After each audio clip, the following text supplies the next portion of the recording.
$15 an hour. I'm just picking two numbers out. I don't know what they get paid, and but that's the kind of discussion that is going on right now.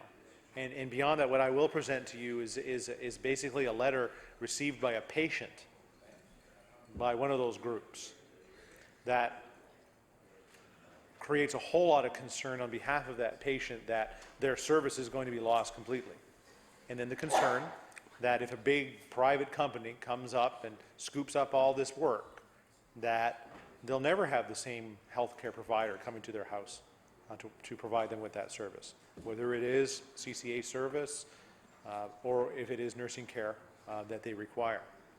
So there's a whole bunch going on, and that's what I worry, is that we're hearing pieces of this reorganization in home care, but because there's a bit of a vacuum going on here, that other stories are being told and might knock you off your game. And I just take that as more of a, you better watch out here a little bit, because the things that I'm hearing aren't that great, and you need to be able to take on your line on this one, which is to provide better service to our seniors, because seniors do deserve that better service in our rural areas and in our city as well. It is a tremendously complicated service, and it's all around the province. Yes, it's unacceptable to see. Time has elapsed for the PC caucus. We'll move on now to the NDP with the honourable member for Sackville-Cobequid. Thank you, Madam Chair, and I want to welcome the minister and his staff to the start of estimates. And I believe it'll be over the next 3 days. I don't have any plans to move off health estimates. Being a former minister, I know how important this department is to Nova Scotians, and that's why I'm a bit concerned that I know for a fact in the 12 years, almost 12 years that I've been here, that health estimates have either been up right at the start of estimates in this main chamber, or at least second in the row of departments. And just so people know, it wasn't by our choice that health is at the end, and it wasn't even the minister's choice to have health at the end. That decision definitely is in the hands of the official opposition, and I'm a bit concerned that they would allow health to be put at the tail end of estimates. We're past the midway point, and I just needed to make sure that that was stated for the record.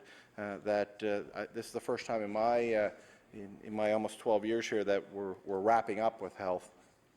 Nonetheless, we're here, and I look forward to engaging with the minister and his staff, trying to go through what is the most important department in government. I know maybe some of the colleagues of the minister might disagree, but until you sit at the table as the minister, you realize the impact of the decisions you have affect people's lives, and it's important. And at over $4 billion, it is the most important department.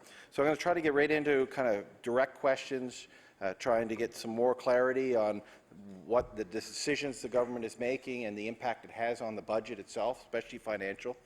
So my first question would be to the minister is, with the amalgamation that just took place, April 1st, we've seen the Nova Scotia Health Authority was created. There had been talks on the former district health authorities and many of them being over budget. So I wonder if the minister could tell us if the district health authorities, the former district health authorities, if they were over budget, and by how much.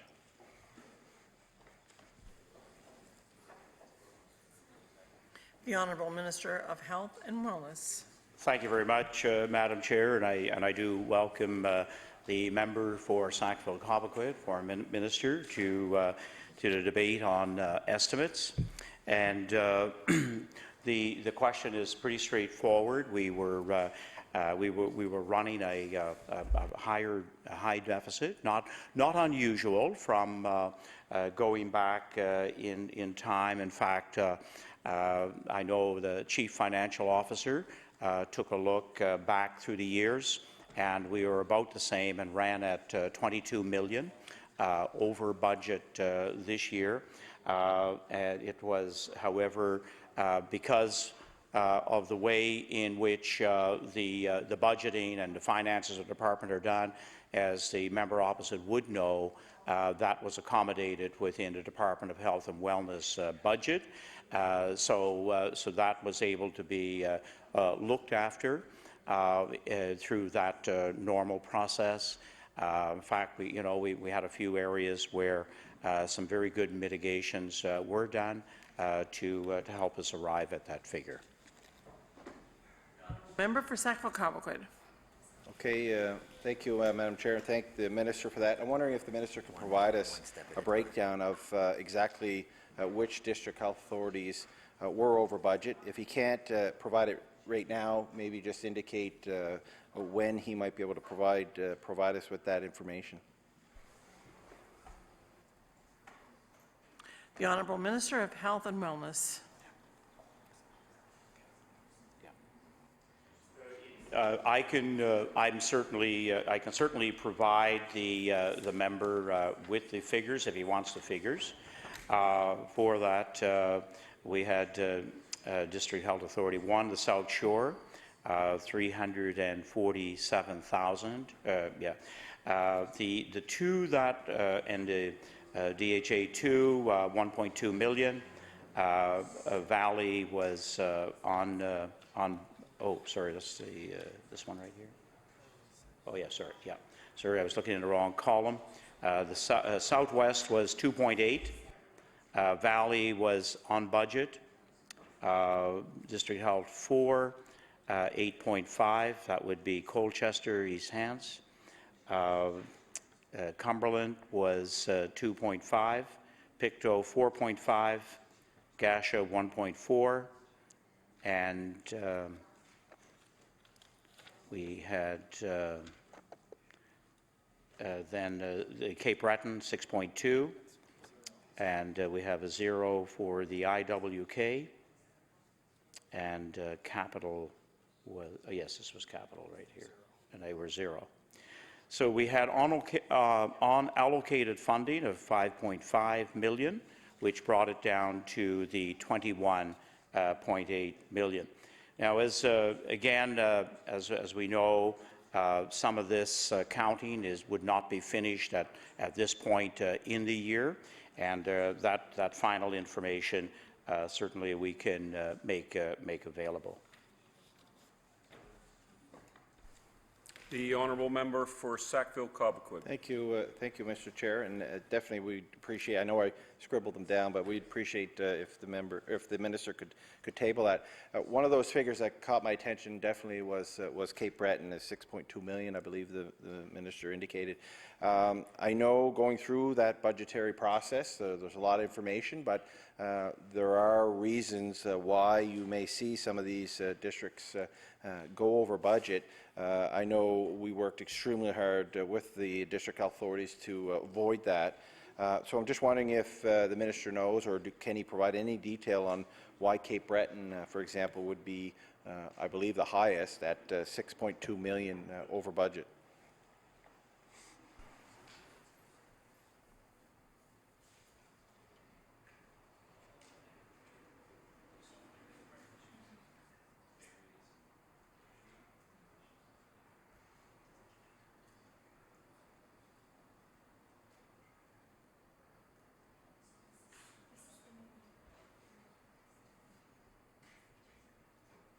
The Honourable Minister of Health.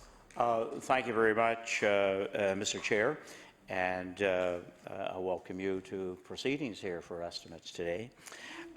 In terms of the Cape Breton District Health Authority, a significant part there, as right across our districts, were the increase in wages, in particular nursing wages.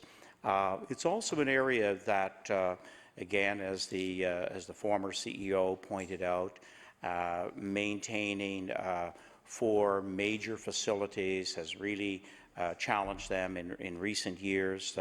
They're old facilities. They've had to do some unscheduled, repairs.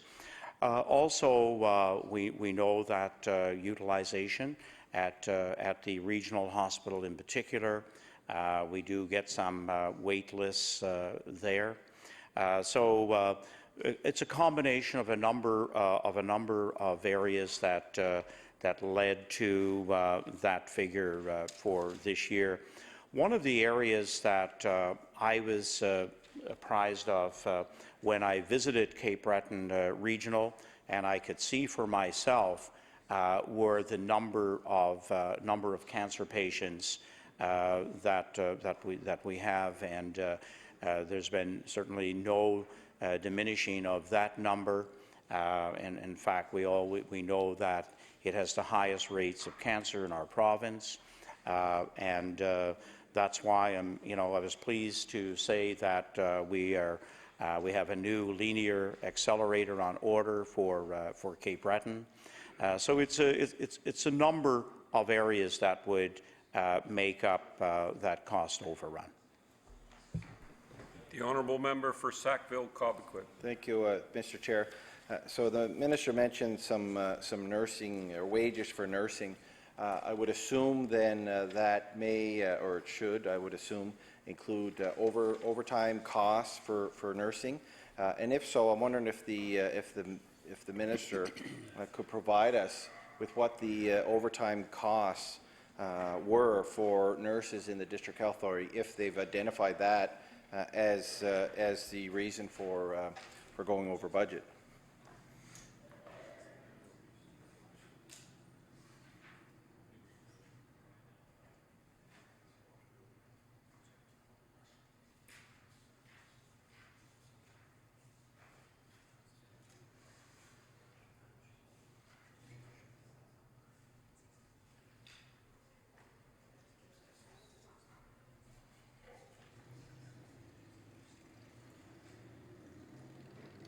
The honourable Minister of Health. Thank you, Mr. Chair.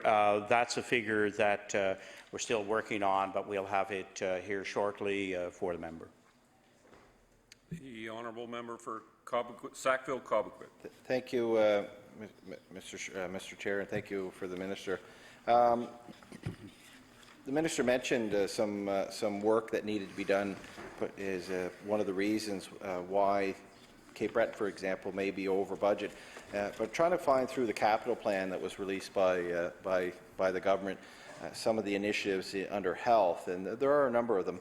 I'm wondering if the member or if the minister, sorry, could indicate, and I'm going through here, if there's any capital plan planned expenditures for major projects within the former Cape Breton District Health Authority. I guess it would be under the new one now, that we would be seeing in the upcoming year. I know that there's been some indications that some of them may be put on hold, but I'm wondering if the minister could update us specifically about Cape Breton, if there's any of those projects that are under the capital plan for 2014-15.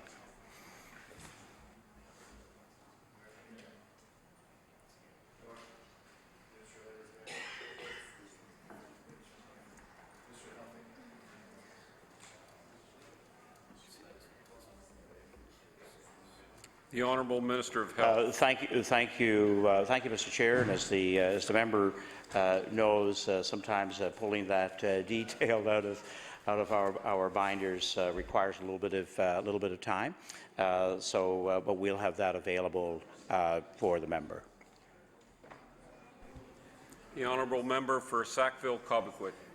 Thank you, and I would appreciate it, because going quickly through the capital plan, nothing stands out to me of any projects coming up that are funded for Cape Breton, especially around healthcare and health and wellness. So if the minister could provide information that changes that, then I would appreciate that. One of the areas definitely that's been on the capital plan for a number of years is the Aberdeen Hospital in Pictou County, and the ER expansion, and definitely the pharmacy redevelopment. And I know throughout the process it's been a challenge, but I think in the end the investment made there will better serve Nova Scotians in that area, and for that matter potentially Nova Scotians from across the province, because definitely there is some mobility that is taking place when you see surgeries, for example, now being able to move around and getting surgeries elsewhere. So I'm wondering if the Aberdeen Hospital ER expansion will be finally in a stage where it'll be moving ahead totally, and if so, I wonder if the minister could give us an end date and when Aberdeen's expansion and redevelopment will be complete. The Honourable Minister of Health. Thank you very much, Mr. Chair. And the member asks about a very important project that is in the works for Aberdeen. Having toured the Aberdeen and having experienced some of the patient flow in the ER, we know that certainly improvements are definitely needed in that area, as well as the member has identified the pharmacy. That is currently in the design stage, and we are hoping as the new health authority decides on the priority projects, but we have put money into the budget for this project, and expected to move into construction in 15-16. The Honourable Member for Sackville-Cobequid. So I'm just wondering on how long. I mean, the minister, I know, and I'm not trying to make any light of this, but I believe that was the point it was at when the election happened.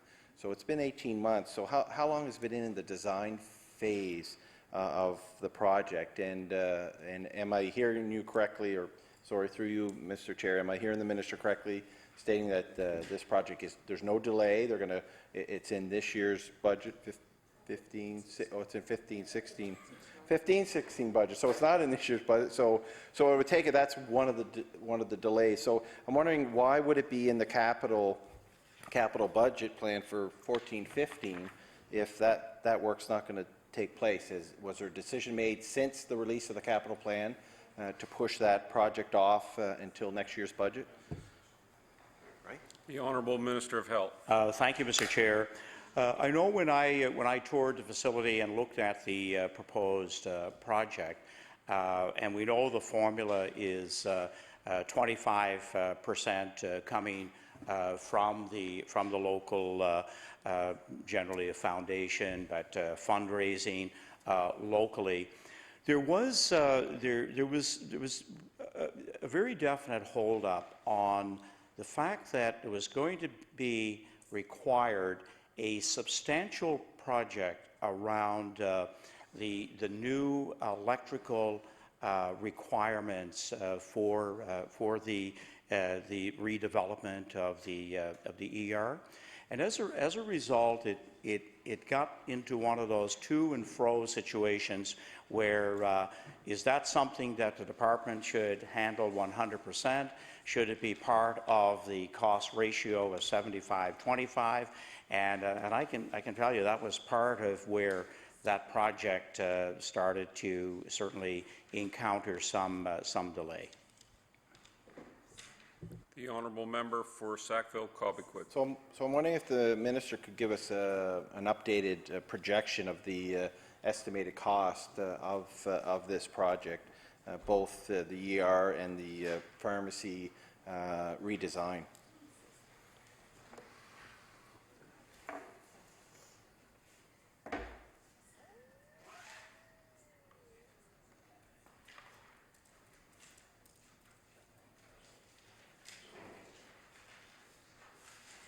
The Honourable Minister of Health. Thank you very much, Mr. Chair. This is a $30 million project, and again, when it was I guess, conceived and developed at the District Health Authority level. There were discussions on taking it on as one full project, or whether or not it would be a phased project. The current total project is a $32 million project, and it is going to be a phased project over the next 3 to 4 years. The honourable member for Sackville-Cobequid.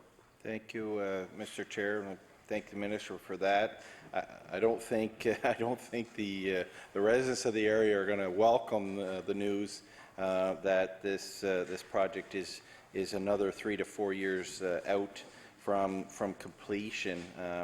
I mean, by that point, I believe you're going to be looking at maybe 6-7 years since the start, if not longer, for that project.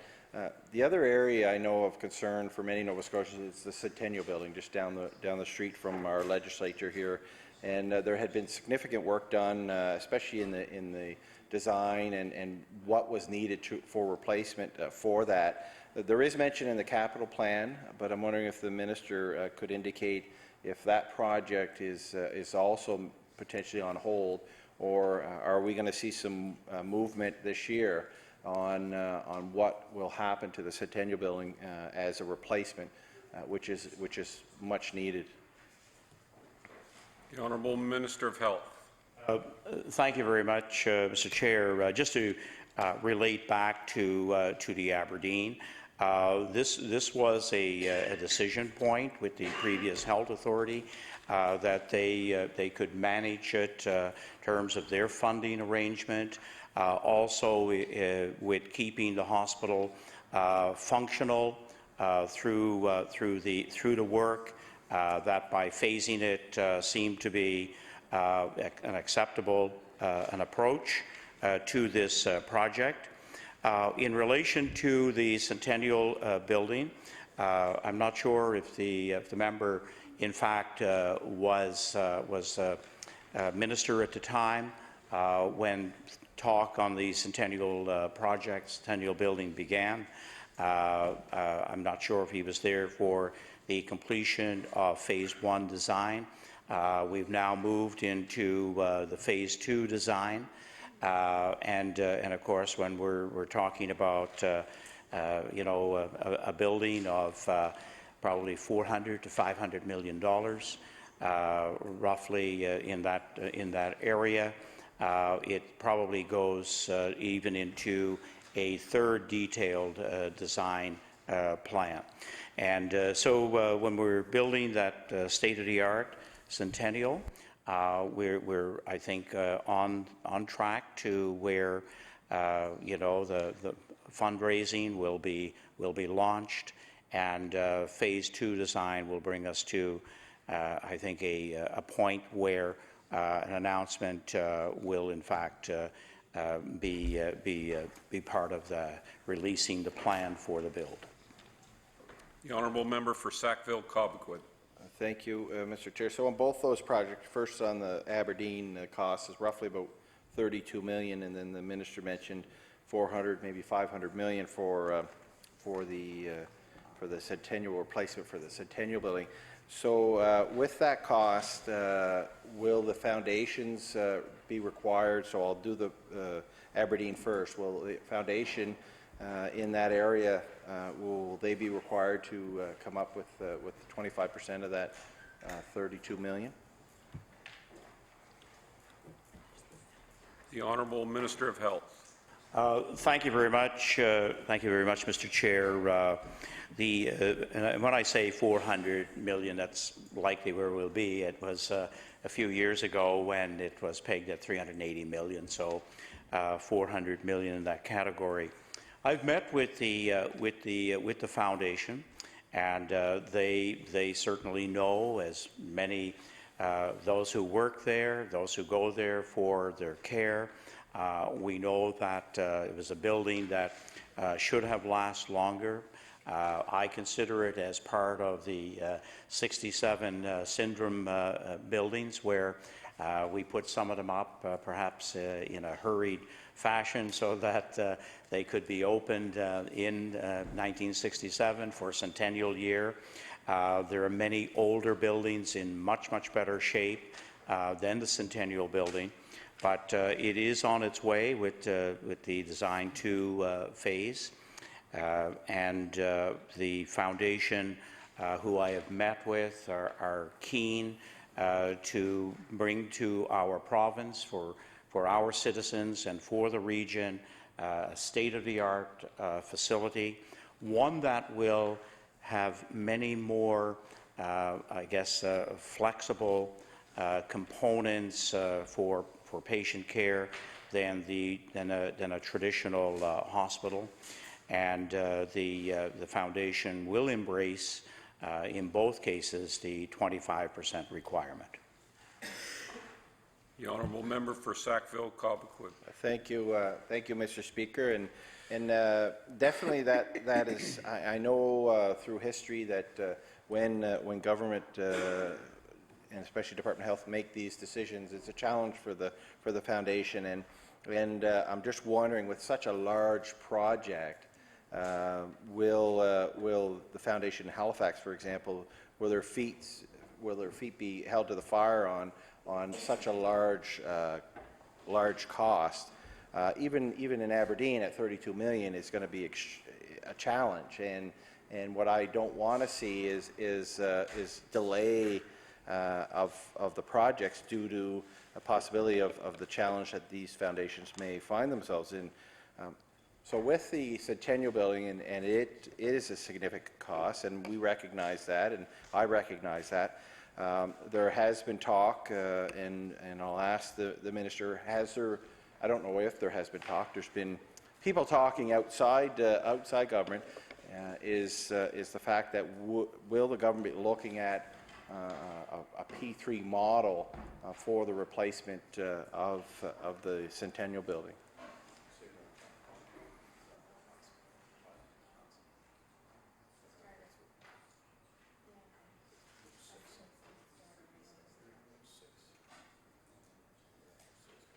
The honourable Minister of Health. It's very early days for this project in terms of, yes, it's one that is, we could say, maybe needed tomorrow, but we know it's certainly some years out. At this stage, we'd be looking at, what's sustainable in terms of costing it out and having the province, put up the much-needed Centennial replacement. So we would certainly investigate all of the options available to us, and I've talked some with the foundation about how we need to present more that the Centennial Building, in fact, the Queen Elizabeth Health Sciences, needs to be profiled and seen very strongly as our provincial hospital, and in many ways our regional hospital as well. And that's why I liked moving away from the Capital District to a nondescript central zone and really profiling the QE2 health sciences. We need to make sure that we're presenting and profiling the work that goes on each and every day, and so that Nova Scotians can embrace this project as well. And while it is a significant, monumental fundraising task that the foundation will take on, but we know its need, and I believe it will be embraced by Nova Scotians, because each and every day there is phenomenal work that goes on in saving lives and in restoring people back to health, and our citizens deserve nothing less than a state-of-the-art building. The honourable member for Sackville-Cobequid. So with the capital plan that was released, if I calculated correctly, there's about 16 projects that have under the heading of health and wellness. Out of those 16, I know I've just asked about 2 of them. Aberdeen, we hear, will be phased in and will be put off, so which is delayed. I would consider that one being delayed. Out of the 16, the other 15, but 16 total, can the minister indicate how many of those capital projects are delayed? And I wonder if you could provide us information on which ones will be delayed. And with that, I guess then we'll know which ones are going forward.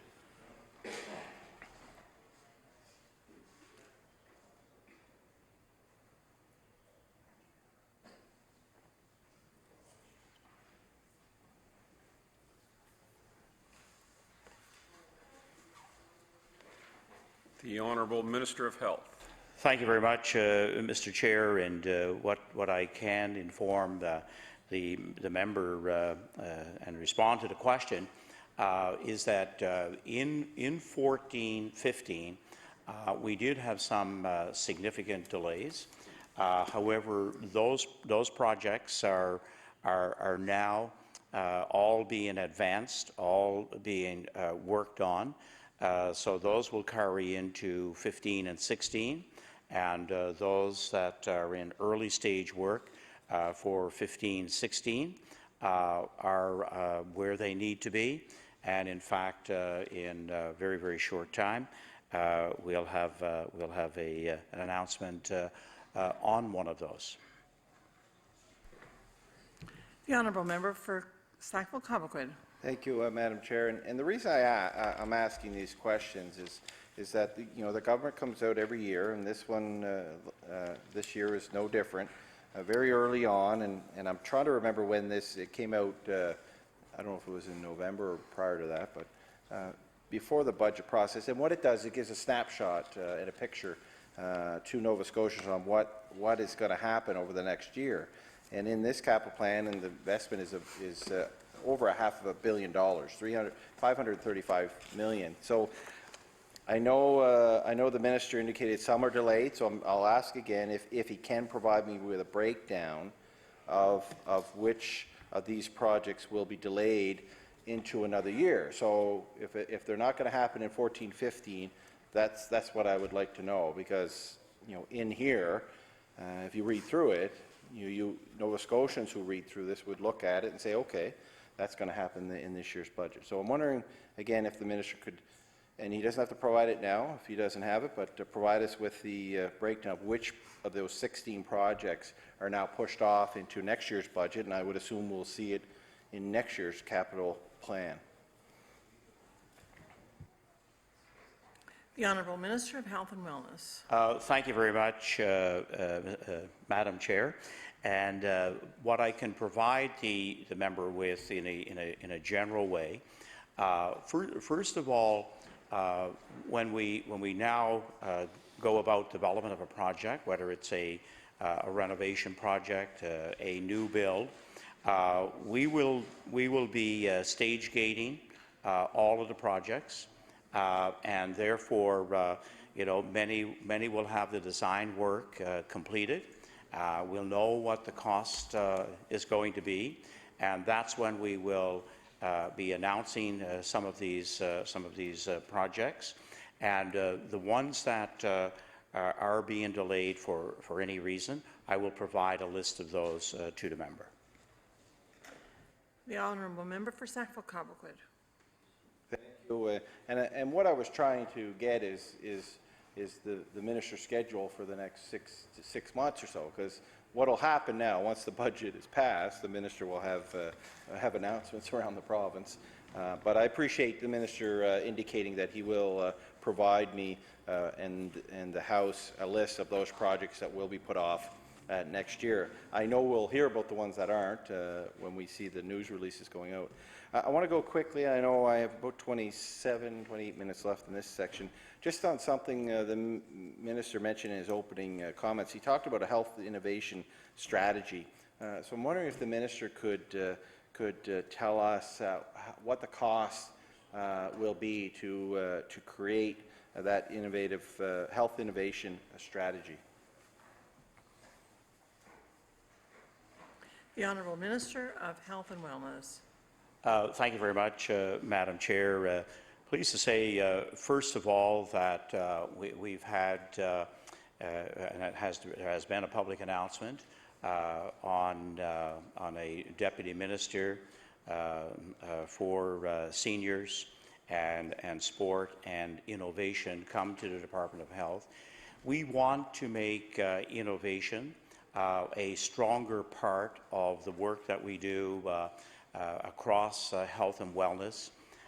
It is a field that is advancing with new technology, and in particular, all forms of e-health need some dedicated attention if we're going to really lift that part of how innovation can change health delivery in the province. And Simone d'Entremont is now in that role, and at this stage with the work that we have ongoing, it is within the department budget for this year.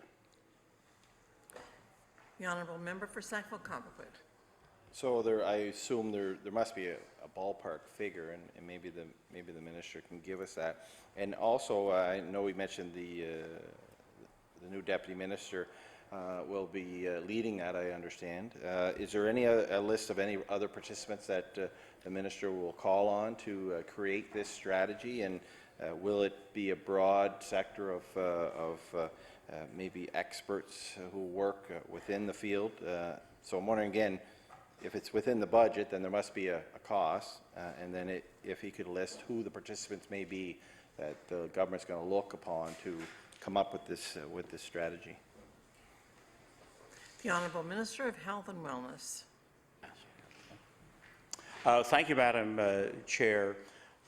In fact, some of the, I guess, start points for looking at the more work dedicated to innovation in the healthcare system really came from a federal initiative that they were looking at provinces that would engage in an ongoing program and initiative, and so there is waiting for the federal panel to provide participants, because it will be a federal provincial initiative.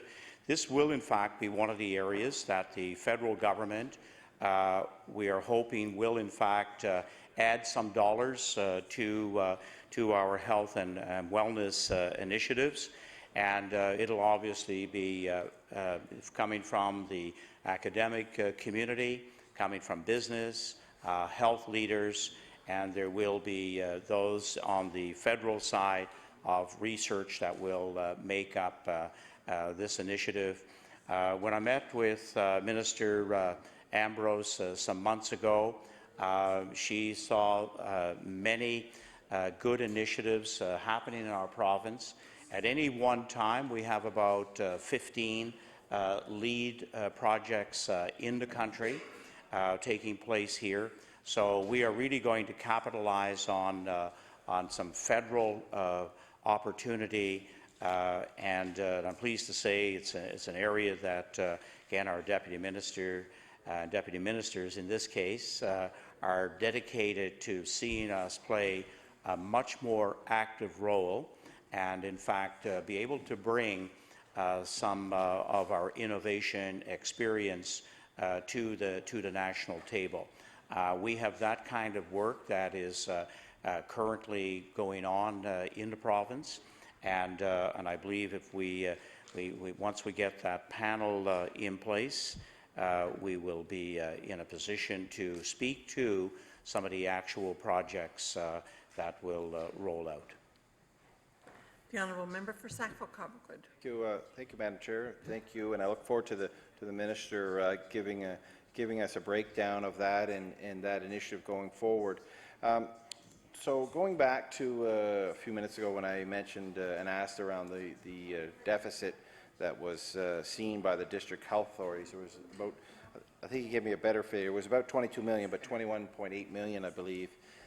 That deficit that we see across the districts and we know now with the new amalgamated health authority that there had been severance paid to people who were working under the old system.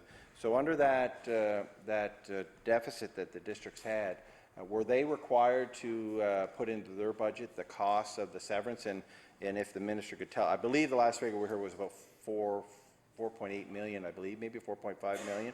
So were the districts required to account for that severance that we've seen with people who used to be in the old system that no longer are working in the one amalgamated health authority? The Honourable Minister of Health and Wellness. Thank you, Madam Chair, and responding to that question, the payout of around 4.8 million, I think there was one or two positions that were still being finalized. Many of these items, for good or not so good, go through legal, the legal requirements and so on of contractual arrangements, and so there's a couple to finalize, but we're probably going to be in the 4.8 million range, and that was not accounted for through the DHA budgets. It was out of the General Department of Health and Wellness budget of 14-15. The Honourable Member for Sackville-Cobequid. So thank you for that. I'm wondering if the minister could provide us with a breakdown of what that cost was in each district and the positions that were eliminated and what the cost of eliminating those positions were. We know that the minister had indicated that there'd be supposedly close to $5 million in savings in future years. I won't get into much into the debate that we've had pretty much over the last year on the cost, but I know that's pretty much close to what the savings were going to be. So 4.8 million, maybe a little bit more if there's two outstanding. I wonder if the minister could give us the breakdown of what those costs were in the positions that were eliminated. The Honourable Minister of Health and Wellness. Thank you, Madam Chair. What I can provide the member with is the total for CEOs was 1.5 million, VPs approximately 2,086,000, EAs 1.2 million, and if we were to break it down further, we'd obviously be pretty well identifying some of the individuals involved. And so that was the compensation of the executive structure that was paid out, and it was actually to correct my last comment. It was actually done through restructuring through the Department of Finance. The Honourable Member for Sackville-Cobequid. Thank you, Madam Chair, and I appreciate the minister bringing that forward. I think we're almost over a year now. I've been asking for that information, and I don't know. I'm not overjoyed, definitely, because I see that as money that is not being able to be reinvested in frontline services. I know I've been quite critical of the minister over the last couple of weeks, over the last year and a half, but especially the last couple of weeks on some of the organizations that have been affected by this year's budget, and I can't help think what $4.8 million would do to help the organizations that seen a cut over the last couple of weeks since the budget was announced. And when I looked at the cuts that we've seen from, I believe now 8 organizations within health and wellness, we're not talking about a lot of money in the overall picture of the $4.1 billion. Those organizations like Self-Help Connection, for example, I asked the minister about this. It's an eating disorder, the Eating Disorder Nova Scotia. their overall budget that they receive, or the grant they receive from the province, is $49,000, and they were reduced by 23%. And this organization, I know, provides an amazing amount of support, peer support, for those that are impacted by the eating disorders, Madam Chair, and that's why I'm not overjoyed about hearing that last figure of $4.8 million and the breakdown, $1.5 million going to CEOs, when an organization that helps young people, especially young girls, who find themselves, I think, more likely having an eating disorder, and the numbers that you hear and the stats on just that one organization, I mentioned to the minister today, over 10% of those individuals who have an eating disorder commit suicide in the next 10 years, and that's hard to understand. And it may be a little later in our questioning of the budget, I'll ask the minister, and maybe when I'm wrap up here, the rationale behind that. $1.5 million to CEOs, and you cut, and I'm trying to do the math, 23% of $50,000, $10,000. And it may be a small amount of money when I say it, but to those organizations, it's a huge amount of money. It means cutting programs. It means cutting peer support groups. It means cut education for adults and counseling. It means cutting information that they can provide these people. And that's not the only organization. We had Split Rock Learning Center Association from Yarmouth. Their grant was $29,000. 23% of that was cut. Again, not a huge amount of money in the overall picture of $4.1 billion. Free Spirit Therapeutic Riding Association in Berwick, again, cut 23%. Immigrant Settlement and Integration Services in Halifax, they had a grant of $73,000. 23% of that was cut. Schizophrenia Society of Nova Scotia, their grant was $60,000. 23% cut to that. Shabukto Connections in Spryfield, $23,000 grant, that's reduced by 23%. And the St. George's Youth Net Society, their grant is $45,000, that was reduced by 23%. So in those 8 organizations alone, very small amount of money being cut overall, but for each and every single one of them, it's huge. 23% of their budgets, or the grant that comes from the government, is being taken back this year. And when I hear, even just the one figure of $1.5 million in severance paid to CEOs, I really have a hard time understanding the rationale. I know the minister doesn't have an easy job.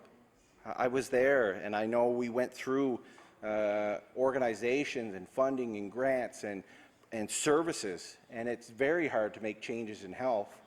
I mean, I don't think there's one program there that is not there to benefit someone or try to improve their health or their outcome of whatever ailment or disease or illness they have. But really, to go after these 8, and there's probably a few more, we'll get into this. I haven't even talked about the Mental Health Association. To go after these organizations for 23%, to me, I don't think Nova Scotians would expect these groups to play, I think, a huge role in trying to get finances back in order, because when you do the calculations, it doesn't come anywhere near the $1.5 million that was given for severance for CEOs. So the rationale, I don't know where that's at. I don't recall when I was minister that staff, when they were preparing the budgets, when the district health authorities were preparing their budgets, ever came to me as minister and gave me a list of organizations like the Eating Disorder Nova Scotia, like the Schizophrenia Society, like the Alzheimer's Society, and say, we should cut some of their grants. We need to save money. And I don't believe that happened to my colleague, but I'm not here to speak for our leader and my colleague. I don't recall them ever coming to me to look at savings there. because it won't even, and if I did the math now with the amount of money and you put it into, refer to the $4.1 billion, it'll be 0.000001% probably. I mean, even $5 million in savings is 0.0012% of the overall budget. And that amount of money is not even near $1 million. So I can't understand where that came from. And maybe the minister can enlighten me. Maybe the minister can give me an answer that will change my mind. I doubt it. But to look at the amount of money that's being taken from these groups that is so important to them, but when you look at it in the larger picture, will not make a huge difference. It won't make any difference in the health budget. I mean, we used to comment that, you know, you could blink as the Minister of Health and there goes $1 million. And I remember signing off on things at the end of the day and having to double check and look at it to say, really, was that, you know, $180 million we just signed off today? Or, so I know there's a little bit of time. I just need to maybe ask the minister, what is the rationale? And it can't be to spread the pain out across the department and across services, because these organizations, I think, should have been looked at as, you know, they get small amounts of grants. We need to look in other areas where savings can be found, and I would think with a $4.8 million severance cost to the province that, you know, could we have found it in there?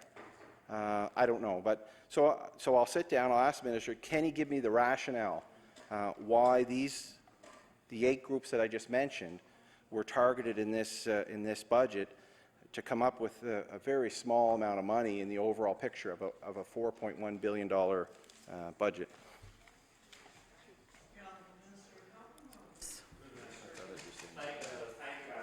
First of all, I wanted to speak a little bit to the area where the member went first, and that was in regards to the payout of the $4.8 million, or roughly in that area of payout. And actually, as we were looking at that, we made some mitigations through the year. We changed their contracts partway through their final year. We gave notices to 73 people. 27 were hired back and reassigned. Number of people with contracts expiring was 12, and those eligible to receive severance were 34 people. So that's how we, were able to reduce what could have been a pretty significant payout. And so we were able to work through the year. Look, it's a point for me in estimates here to depart for a moment, and without question or hesitation.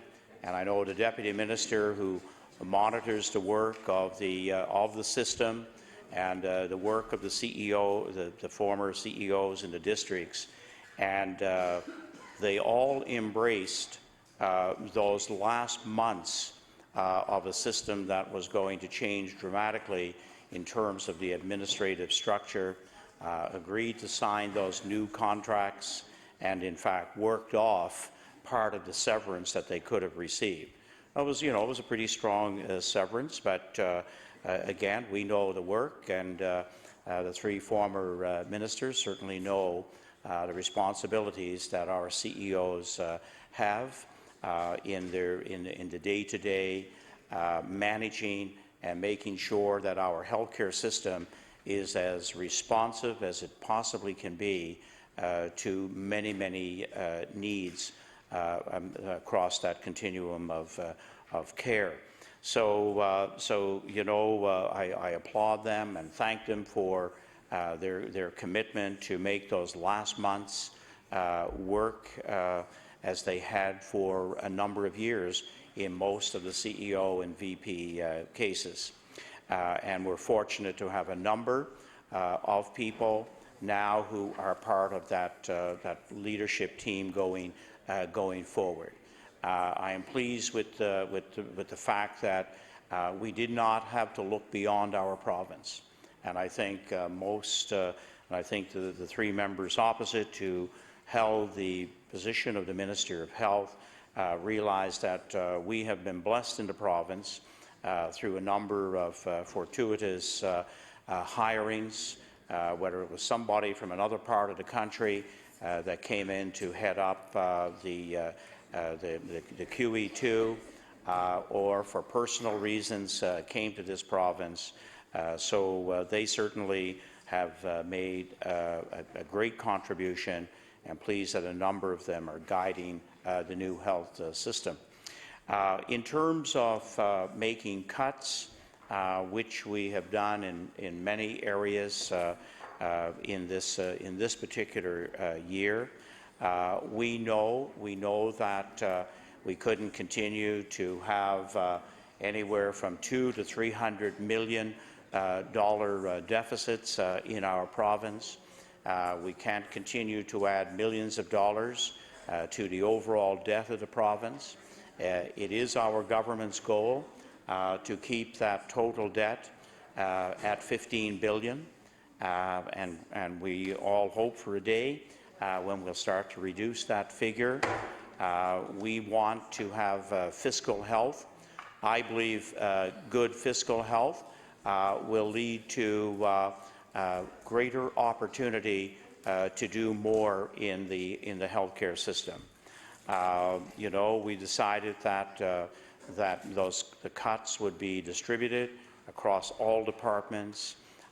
We provide about $27 million through our grant system in the Department of Health, and those cuts that we made were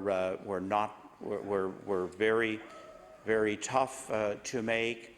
I know the work of some of these organizations, and I know over the course of the year I've already made a commitment to sit with those organizations, take a look at the work they do.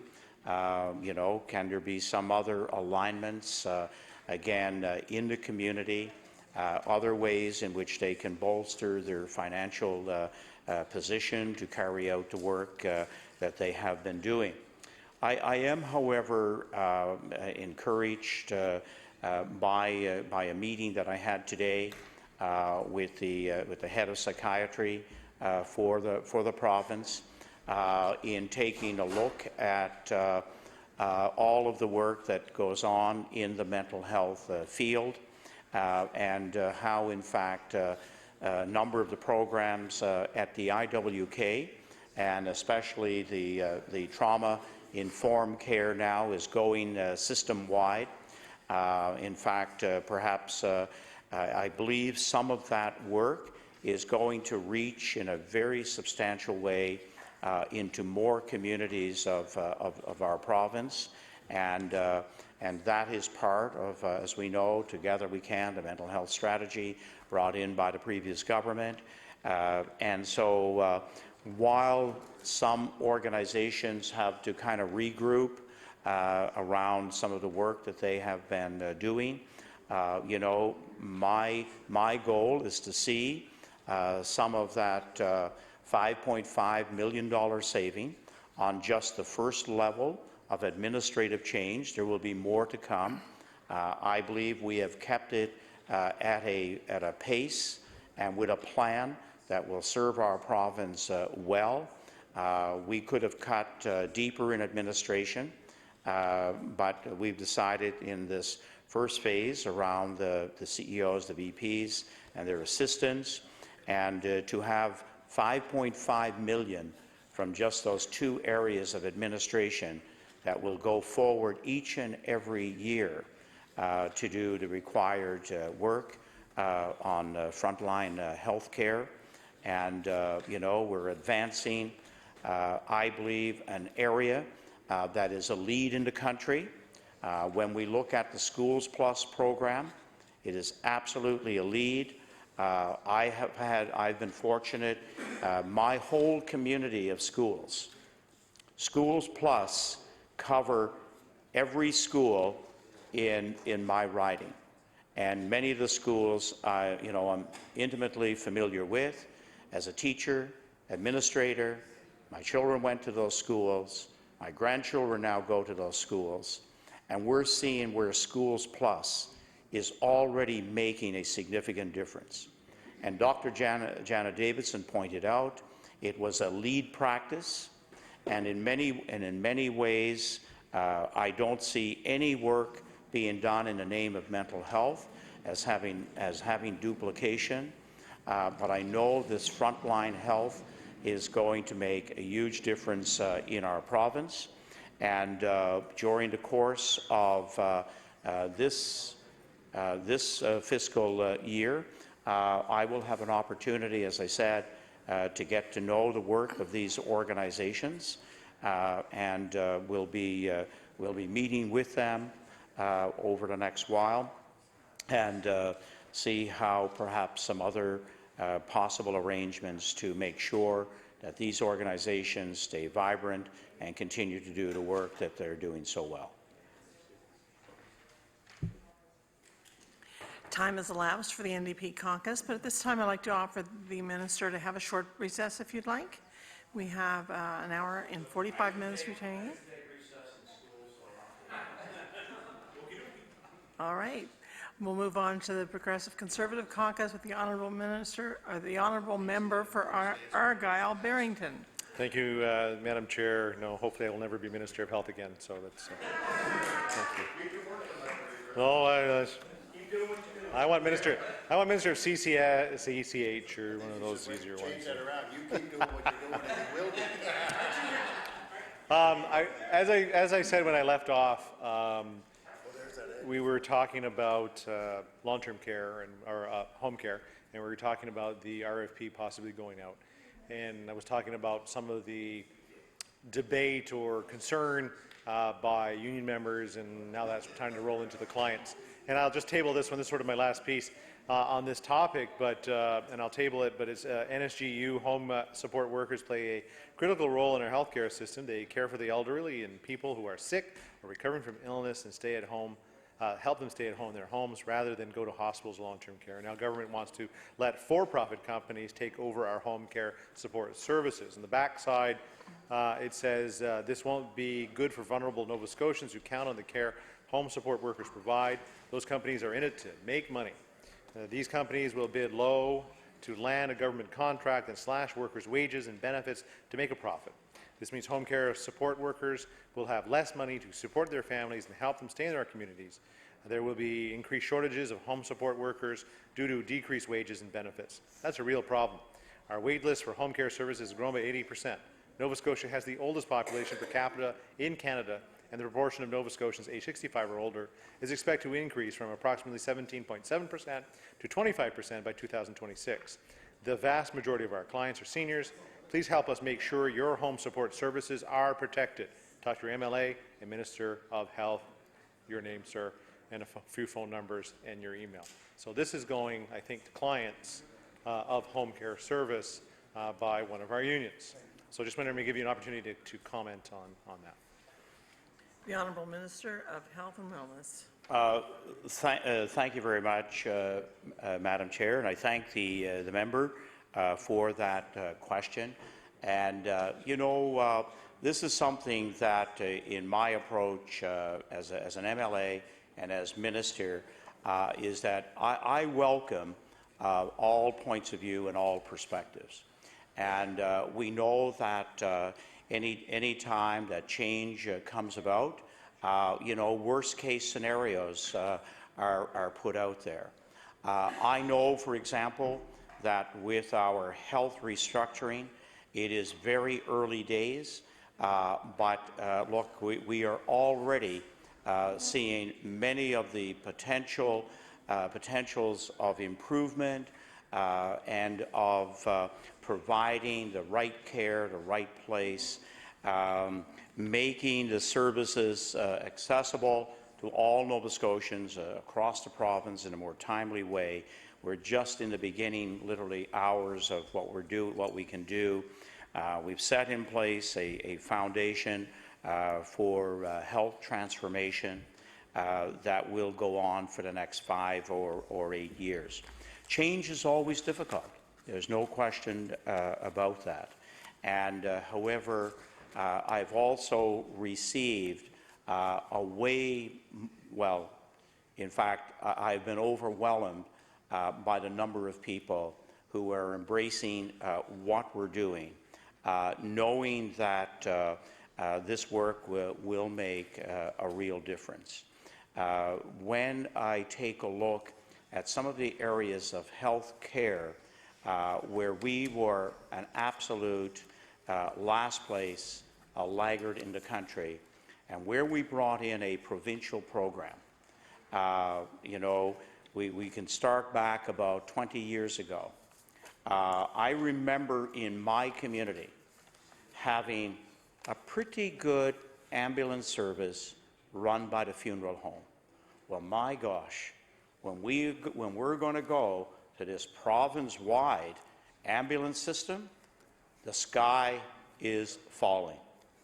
This is the worst day for emergency care that our province could experience.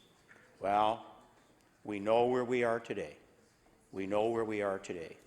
And we will be saying the same in terms of our healthcare structure.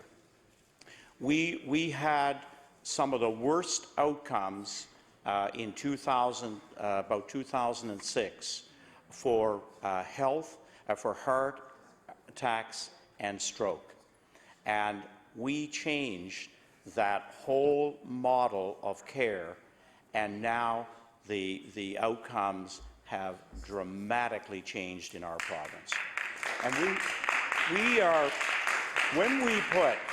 when we put standards of care in place that all Nova Scotians, if you're living in Argyll, and you can go and get that care at Yarmouth Regional in a regional hospital that is life-saving, that's the difference. And I can go through a number of those provincial programs where substantive improvement has been made by saying, here's a target that we want to reach. We're the second worst in the country now. We want to eventually get to the middle of the pack and maybe become a leader. And today I had that opportunity to take a look at where we were absolutely last in the country. We were last in the country on deaths from breast cancer. We were absolutely had the worst outcomes. We now, on a per capita basis, lead Canada in breast health survival. What a story. These are the stories we don't tell and talk about in our healthcare system near enough. And I feel the same way about home care, because we'll be all there at some day and some point. And I know that improved health care delivery will make a difference. What I do know is that we can't have a price point for home support ranging from $34 an hour to $54 an hour. We can't have $60-something an hour for nursing care ranging up to $90 an hour because we said, here's the contract, go do the work. We're not talking about care here. We're talking about, again, administrative dollars. We know, for example, we talk about VON as being not-for-profit. Well, there's a lot of profit going somewhere. There's a lot of profit going somewhere. When you're paying, there's no nurse in this province getting $60 an hour, let alone $90 an hour. And that's why we will, if we're going to have sustainable home care delivered in a timely fashion, we absolutely have to change. There's a lot of rhetoric that goes on about what may happen, and that's exactly it, because we don't have that final picture of how collective agreements can be married to another provider. But what I do know, and what I can tell the members and all Nova Scotians, is that those who are currently working in home care, who want to continue to provide that great service, will be there. But it will have a different structure after the RFP. And we have to put in place and keep the eye on sustainable practices for the future. We have some parts of the province where I can tell you the VON service or another provider have no wait list.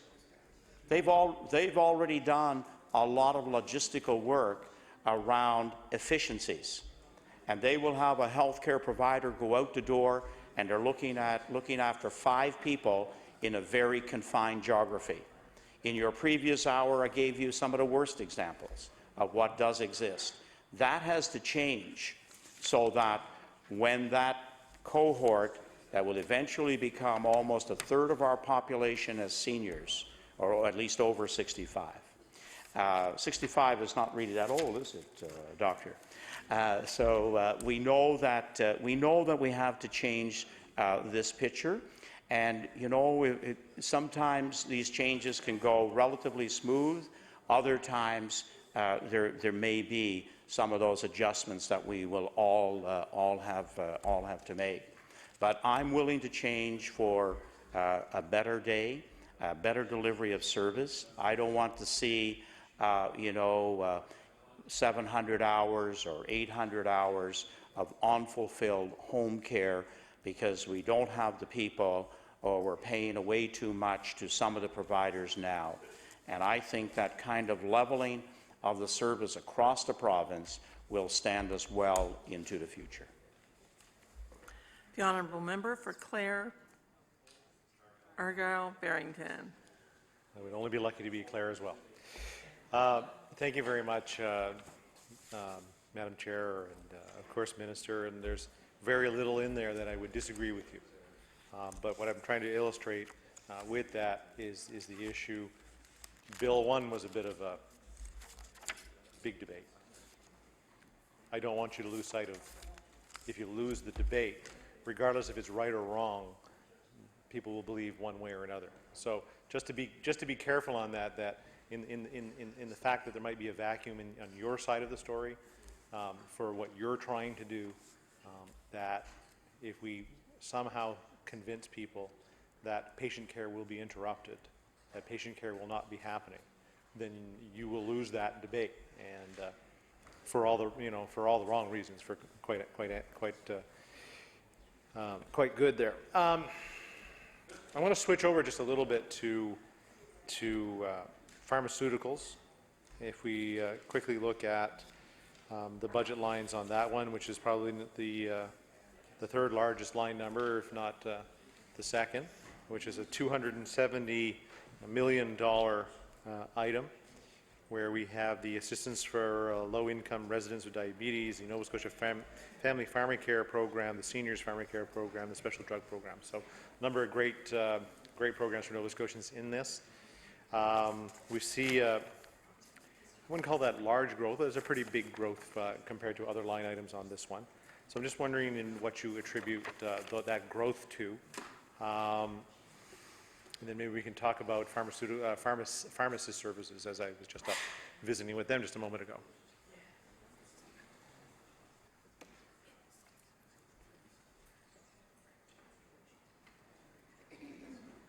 The Honourable Minister of Health and Wellness. Thank you very much, Madam Chair, and the member. First of all, I want to thank the member opposite for bringing to my attention the precautionary principle as we move forward in changes in home care. And that's right. It's important that both sides of the story are well presented, and I have no problems with people providing opposition, contrary views, etc. That's part of eventually disseminating what will be factual and what will be important for Nova Scotians to know. In terms of our pharmaceuticals, there's three areas that I can touch upon here. First of all, you know, we again are impacted by the makeup of our population currently, and higher utilization is one of those areas that we are seeing. We also know, of course, that there are new pharmaceuticals that come along each and every year.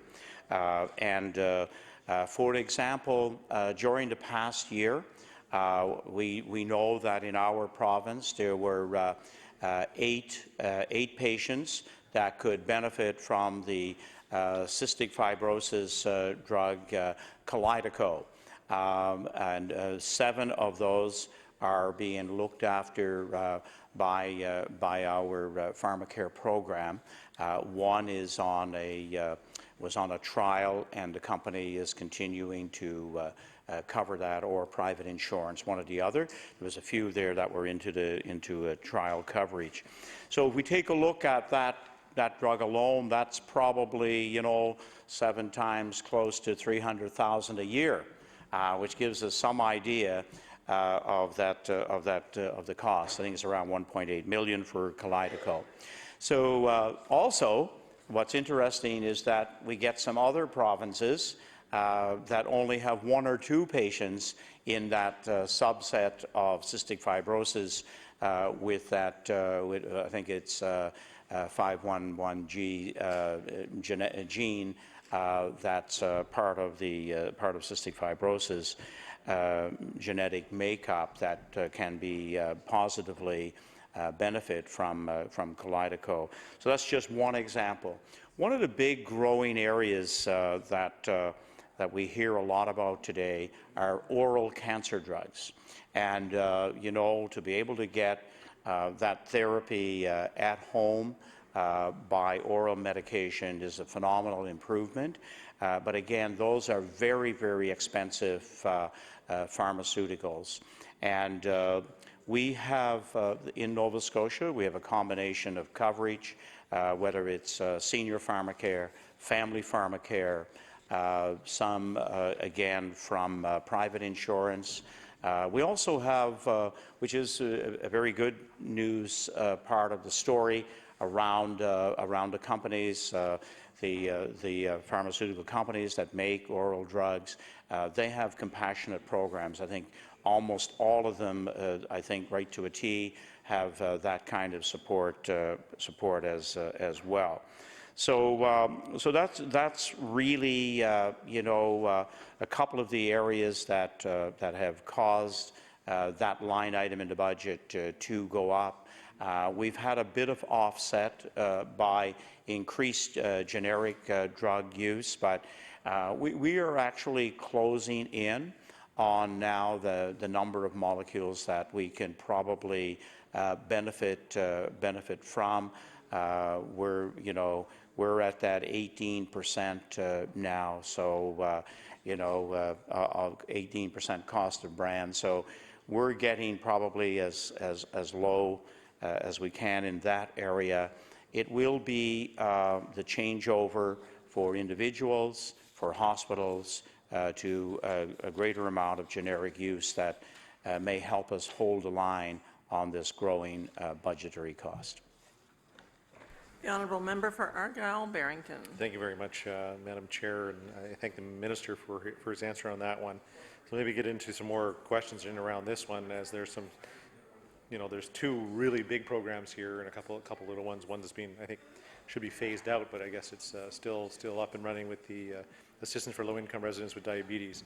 From your PharmaCare budget, how many prescriptions were being written, or how many scripts were written in the last fiscal?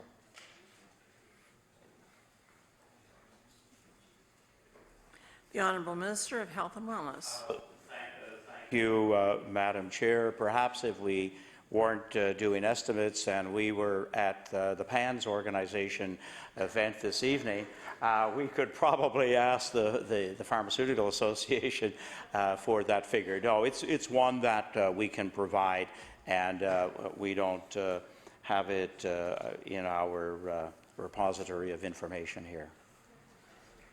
The Honourable Member for Argyll-Barrington. Yes, and I was just up at PAN, so this belongs to you, Minister. Can you pass that off to the Minister, please? I just picked up. Figure since I had the opportunity that I pick up the little grab bag that PANS normally has. So maybe you don't have all the information here I'm going to ask, but we'll give it a try. How many of the prescriptions were generic and how many were brand?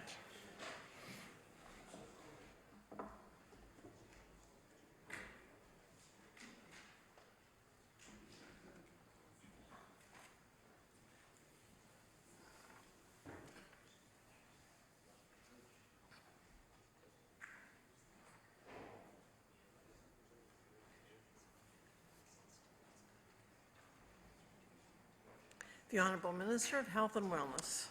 Thank you very much for the question from the member from for Argyll-Barrington, and we do have we did find this information, so I think it's worthy to perhaps provide some detail. This is a great question, and why we're working policy in the province, but we've also, and again, which is important to note, we've actually signed an agreement with the 3 other Atlantic provinces on 5 areas of cooperation.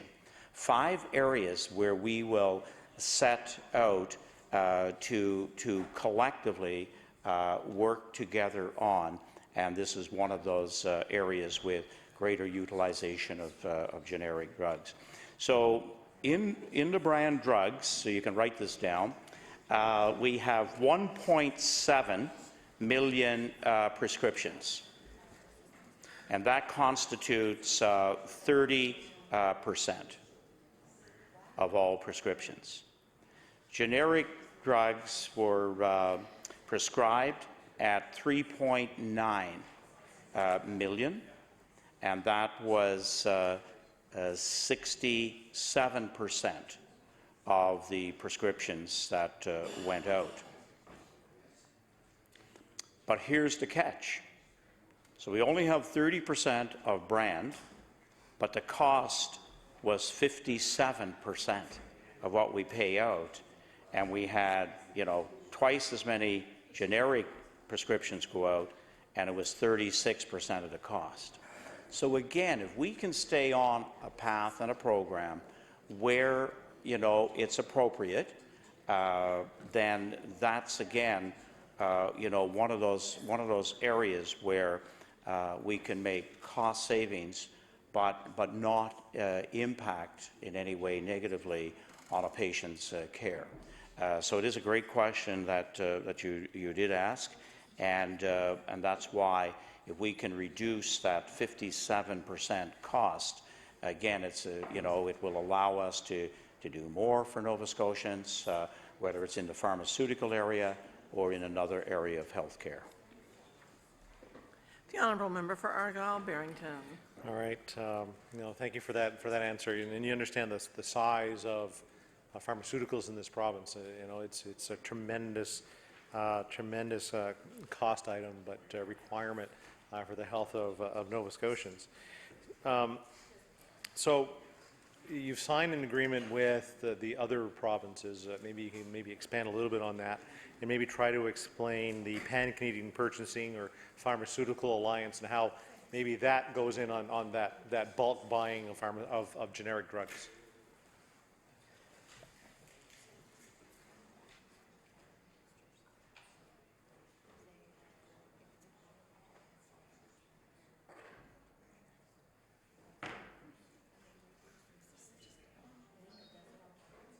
The Honourable Minister of Health and Wellness. Well, thank you, Madam Chair, and I just wanted to move back for just a moment. The great strides in terms of cost benefit to healthcare system in Nova Scotia and across the country was the Pan-Canadian Drug Alliance, which really worked together to help us achieve really monumental gains for patients who use the public system or their insurance plans, or just have to go and pick up something in a one-off without any kind of insurance whatsoever. There's now real benefits from that Pan-Canadian work. In terms of the provincial cooperation, the agreement is around the MOU, because we're just starting this. We just met recently. Deputy ministers are following up with very specific work, but it's obviously in the area of generic drug use, overall procurement for our healthcare systems, very costly items like linear accelerators.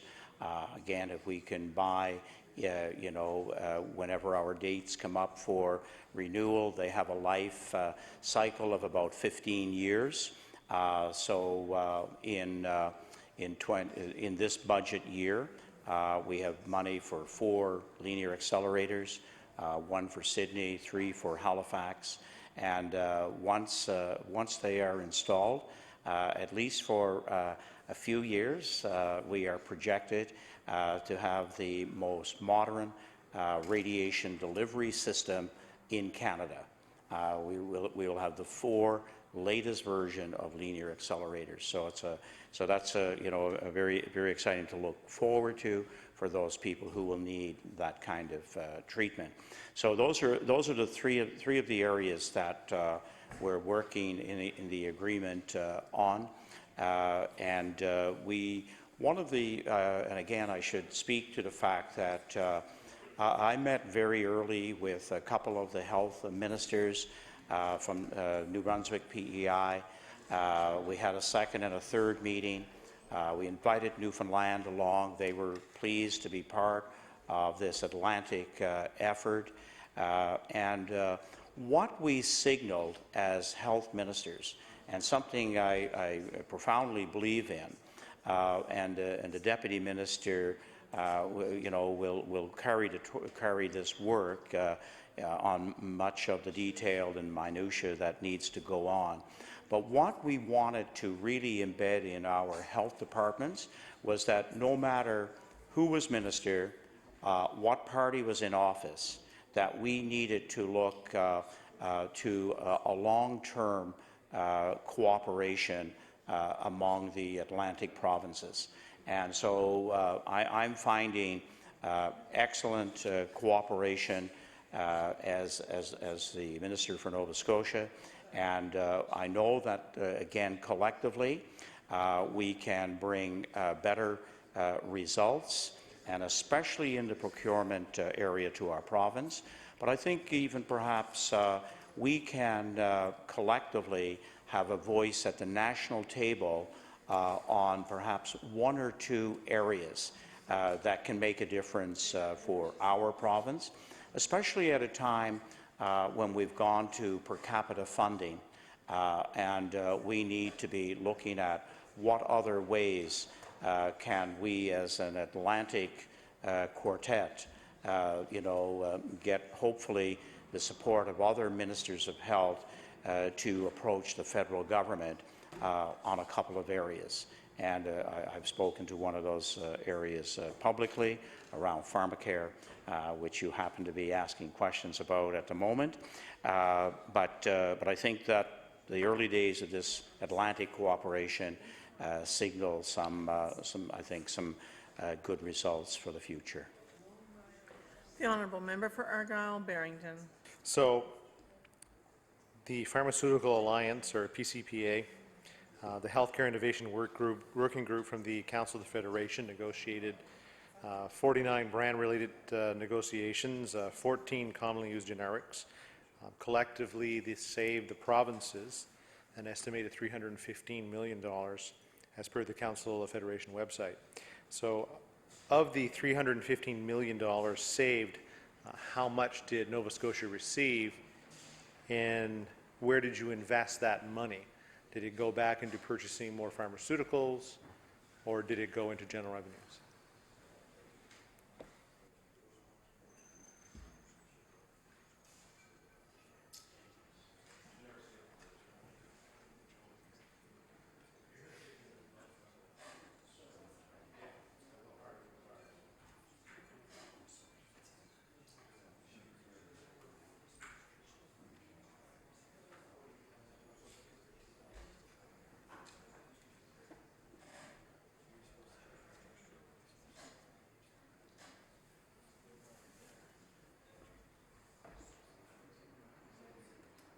The Honourable Minister of Health and Wellness.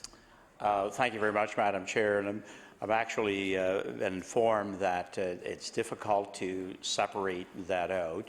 However, the savings and any savings we make, we know are pretty quickly directed into whether it's more of the cancer drugs that we will pick up. For example, in just the 18 months that I've been minister, there is a waiting list of pharmaceuticals, especially for oral cancer drugs, that are ready to be advanced as soon as we have the money, knowing that there will be 135 people or whatever number that can benefit.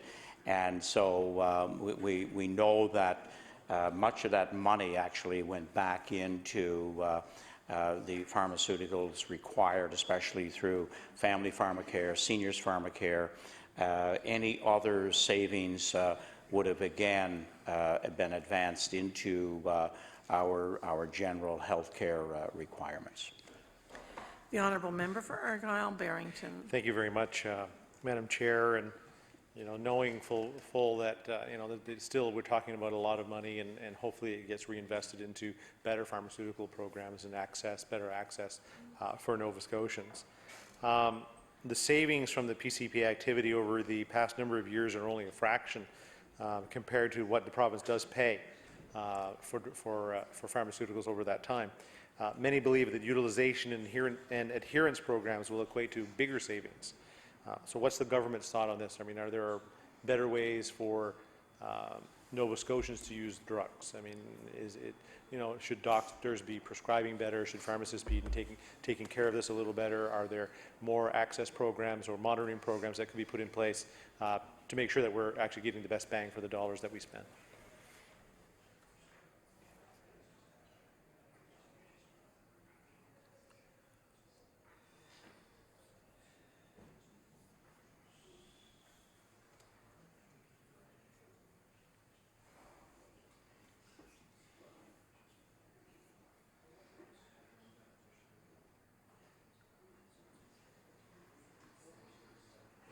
The Honourable Minister of Health and Wellness.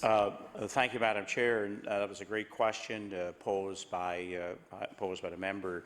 And in fact, all of those areas that you listed are actually part of, I think, a better model of how we use our pharmaceuticals right across really the life cycle. If we can have, again, compliance. This was a topic when the health ministers met in Prince Edward Island, and we had one full day hearing from whether it was the people associated with the Pan-Canadian Alliance, pharmaceutical companies, and those who are promoting brand versus generic, and the other way around. In fact, there is an organization that just deals with generic drugs, because there also have been a few problems with generic drugs, as we know as well. Sometimes, we know that they can affect some people a little differently. You may not have all of the quality control measures, depending where they are made, where they're produced. But we know that Doctors Nova Scotia, again, are doing strong education programs, for example, around the appropriate use of painkillers, the opiates in particular. So we know that having a patient get the right prescription, having patients who will use their prescriptions in the right way for the right length of time so that they don't have lapses that cause them to go to outpatients, for example. We know that overprescribing has also been a problem. And these problems are not just confined to Nova Scotia, they're really Canada-wide. But I think there's a whole range of, I guess, ways in which we can educate our population, as well as those who do prescribe drugs. And I know that's an effort that the college and the doctors, Nova Scotia, both take very, very seriously as part of professional development in particular. The honourable member for Argyle-Barrington. One of the important things that I think was discussed a little bit just now at the PANS reception was the issue of scopes of practice. We've seen an expansion of those scopes, especially with pharmacists over the last number of years, especially when it comes to giving immunizations. That's been, I think, I would call it a success, where more people have access to those vaccines in the province. There was some debate, I think, around how they were compensated for it, and I think maybe that's all been ironed out over time. So I'm just wondering if the department sees a further expansion of those scopes of practice to try to better monitor how prescription drugs are used in this province.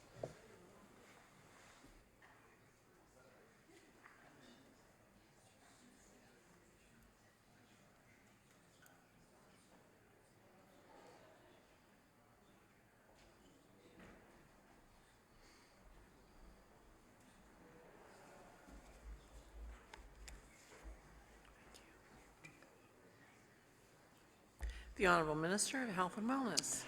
Thank you, Madam Chair. And again, another question that, as we know, in the last few days has been playing itself out a bit publicly, because, again, we have allowed the scope of practice of pharmacists to pick up 3 areas.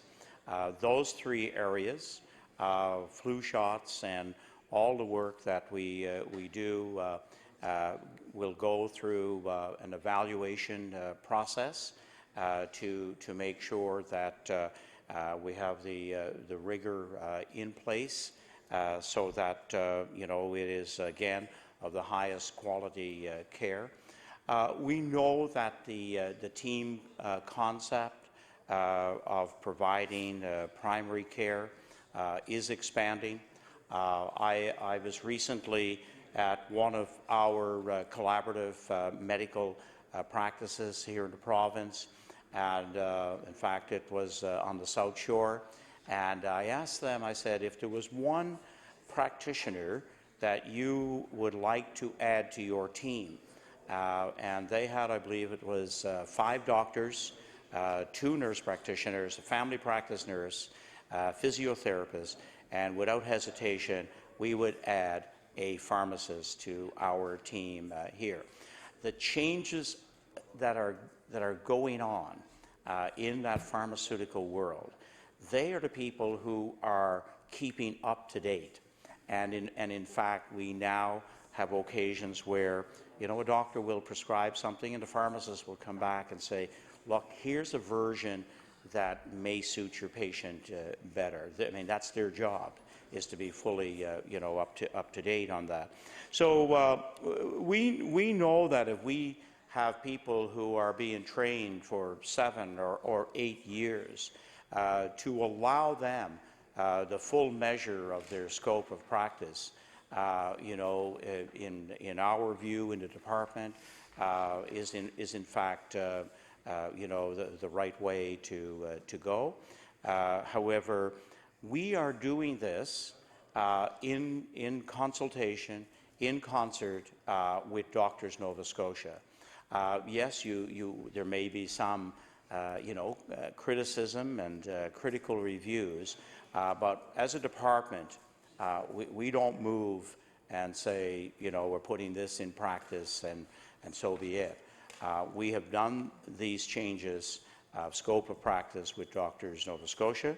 We'll evaluate whatever we do bring forward. But take, for example, perhaps in fact where the member lives. We have a number of communities in Nova Scotia where there is no doctor, hasn't been a doctor for a long time, in fact, as they've moved to larger centres, and the person who has the medical background is the pharmacist. And the pharmacist is called upon to answer a lot of questions, and they work to direct the person to where they may need to go.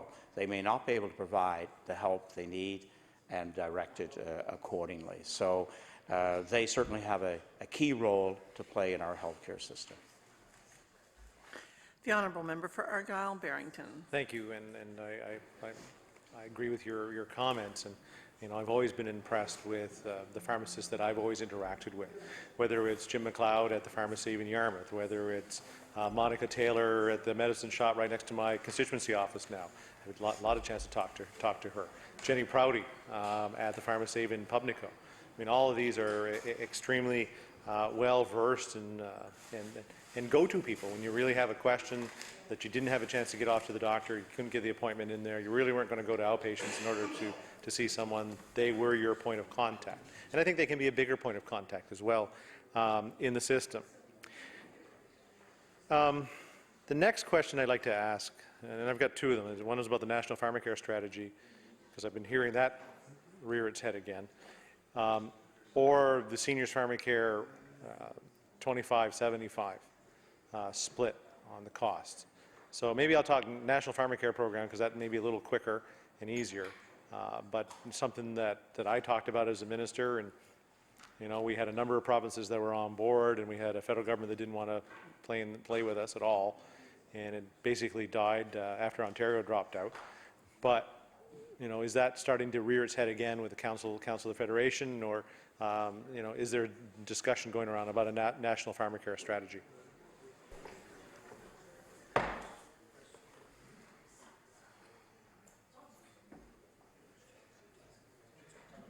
The Honourable Minister of Health and Wellness. Thank you, Madam Chair, and I thank the member for raising that question. It has gone through a national pharmacare program. Was in fact, as you know, a topic when you were health minister. It has actually kind of been reduced in attention and in possibility in recent years. I would attribute the recent resurgence to for a couple of reasons.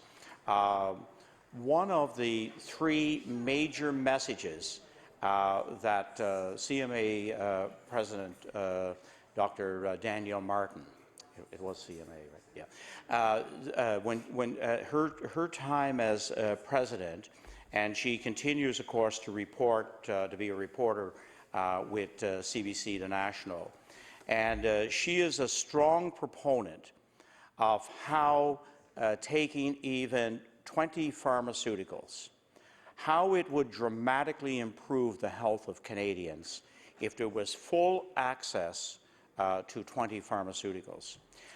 So that has caused a great deal of discussion and possibility for the future.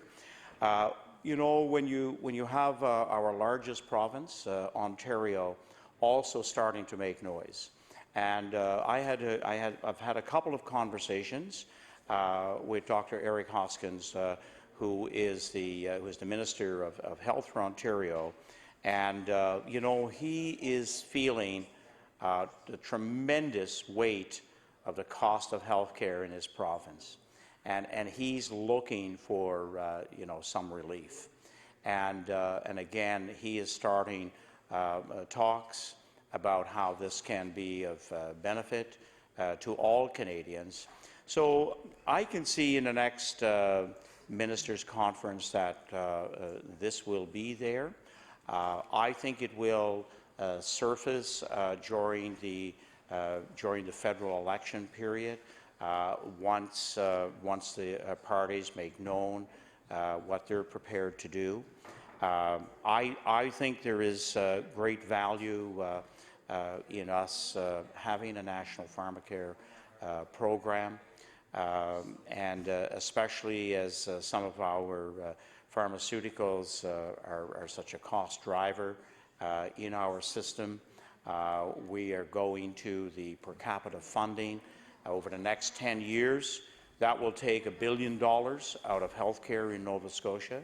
$1 billion we can't afford to give up.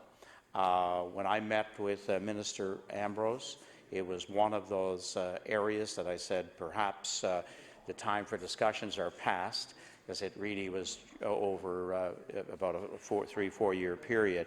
But I said, look at other ways that you can advance healthcare in our province, and this is why I was pleased to talk about innovation, because the federal government wants to see provinces that can take something that is working well in, let's say, the microcosm of a small province or any province, and then see it advance nationally. And we have a few opportunities in our province to take innovation to getting some federal support for, and then perhaps have it advance nationally as well. So yeah, the pharmacare in particular, I believe, should be one of those areas. The honourable member for Argyle Barrington. Yeah, and just to tell a quick story on that one, as we sat around our table talking about the national pharmaceutical strategy, one that all provinces were buying into at the time. Of course, bringing the feds along was always a little tough, and I think it will continue to be tough, regardless of the party in power. We were Newfoundland, Nova Scotia, and Ontario were to make a public announcement, and we were set up to do it in Toronto. We were at Mars at the University, the University of Toronto, just downtown, and we were to have 3 ministers there, and the minister from Ontario didn't show up to our announcement. So it was one of those. It almost got going, and then it sort of fizzled out very quickly. So I hope and I wish you know, this government, whoever the federal government is going forward, that this debate still continues along. Because for a country the size of Canada not to have a national pharmacare strategy, I think is a bit of a short-sightedness. And you know, we can blame a whole bunch of governments over a whole bunch of years for this one, but maybe it's something that we really need to look at, especially in the idea of per capita or dispensing money to per capita. There's got to be other ways that the federal government can participate in healthcare of Canadians as well. Maybe a little bit like the way Canada Health Infoway worked, and how if they like the innovation, the way innovation worked, the PACS program across Nova Scotia wouldn't have happened without the partnership of the federal government. I mean, there's ways to work together and try our best to come to the same place. My other question that I wanted to forward to you is the whole idea of the 75-25 split on the seniors pharmacare program, that seniors would not pay more than 25% of the cost of the program. So not so long ago, I remember a press release or a rule regulation change that you made that changed that formula, that changed that ratio. So maybe give me the opportunity to explain why you changed it and what the new ratio is. The Honourable Minister of Health and Wellness. Thank you very much, Madam Chair, and pleased to speak to this issue of changing the formula, which was a 75-25 ratio, where government would pay 75%, and those participating in seniors pharmacare would pay 25%. I'll have to check to see if plus or minus 3% was there originally. It was there originally, and so and we know that it started to creep up to the 28, a bit over the 28. So in many ways, it was probably when it was started around 2006, I believe is the year. You know, there should have probably been some accommodation for you know, looking at a review process. That was not there. The formula was no longer working from the perspective of government, because we've been adding you know, 35 seniors a day, turning 65 in our province. So if we pick up that you know, 28% or 29, whatever, that would lead to again you know, extra cost for government to provide the service.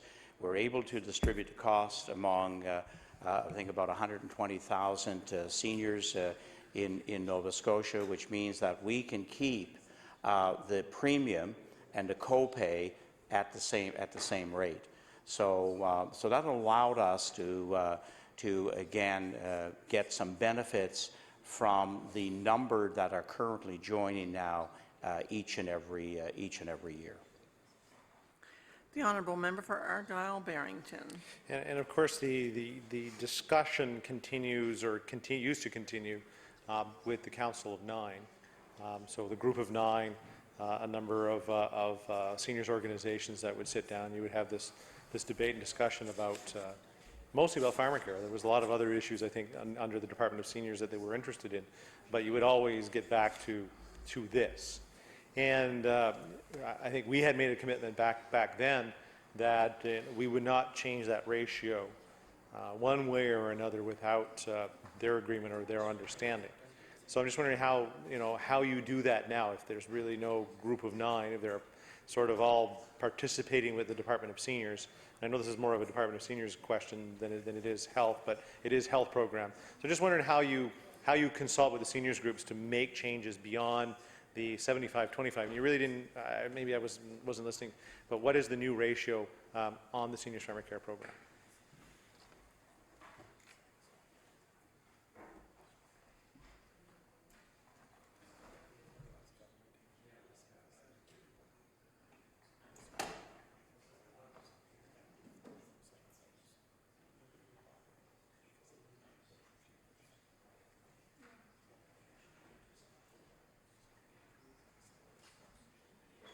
The Honourable Minister of Health and Wellness. Madam Chair, and the very first group who are sensitive to any change.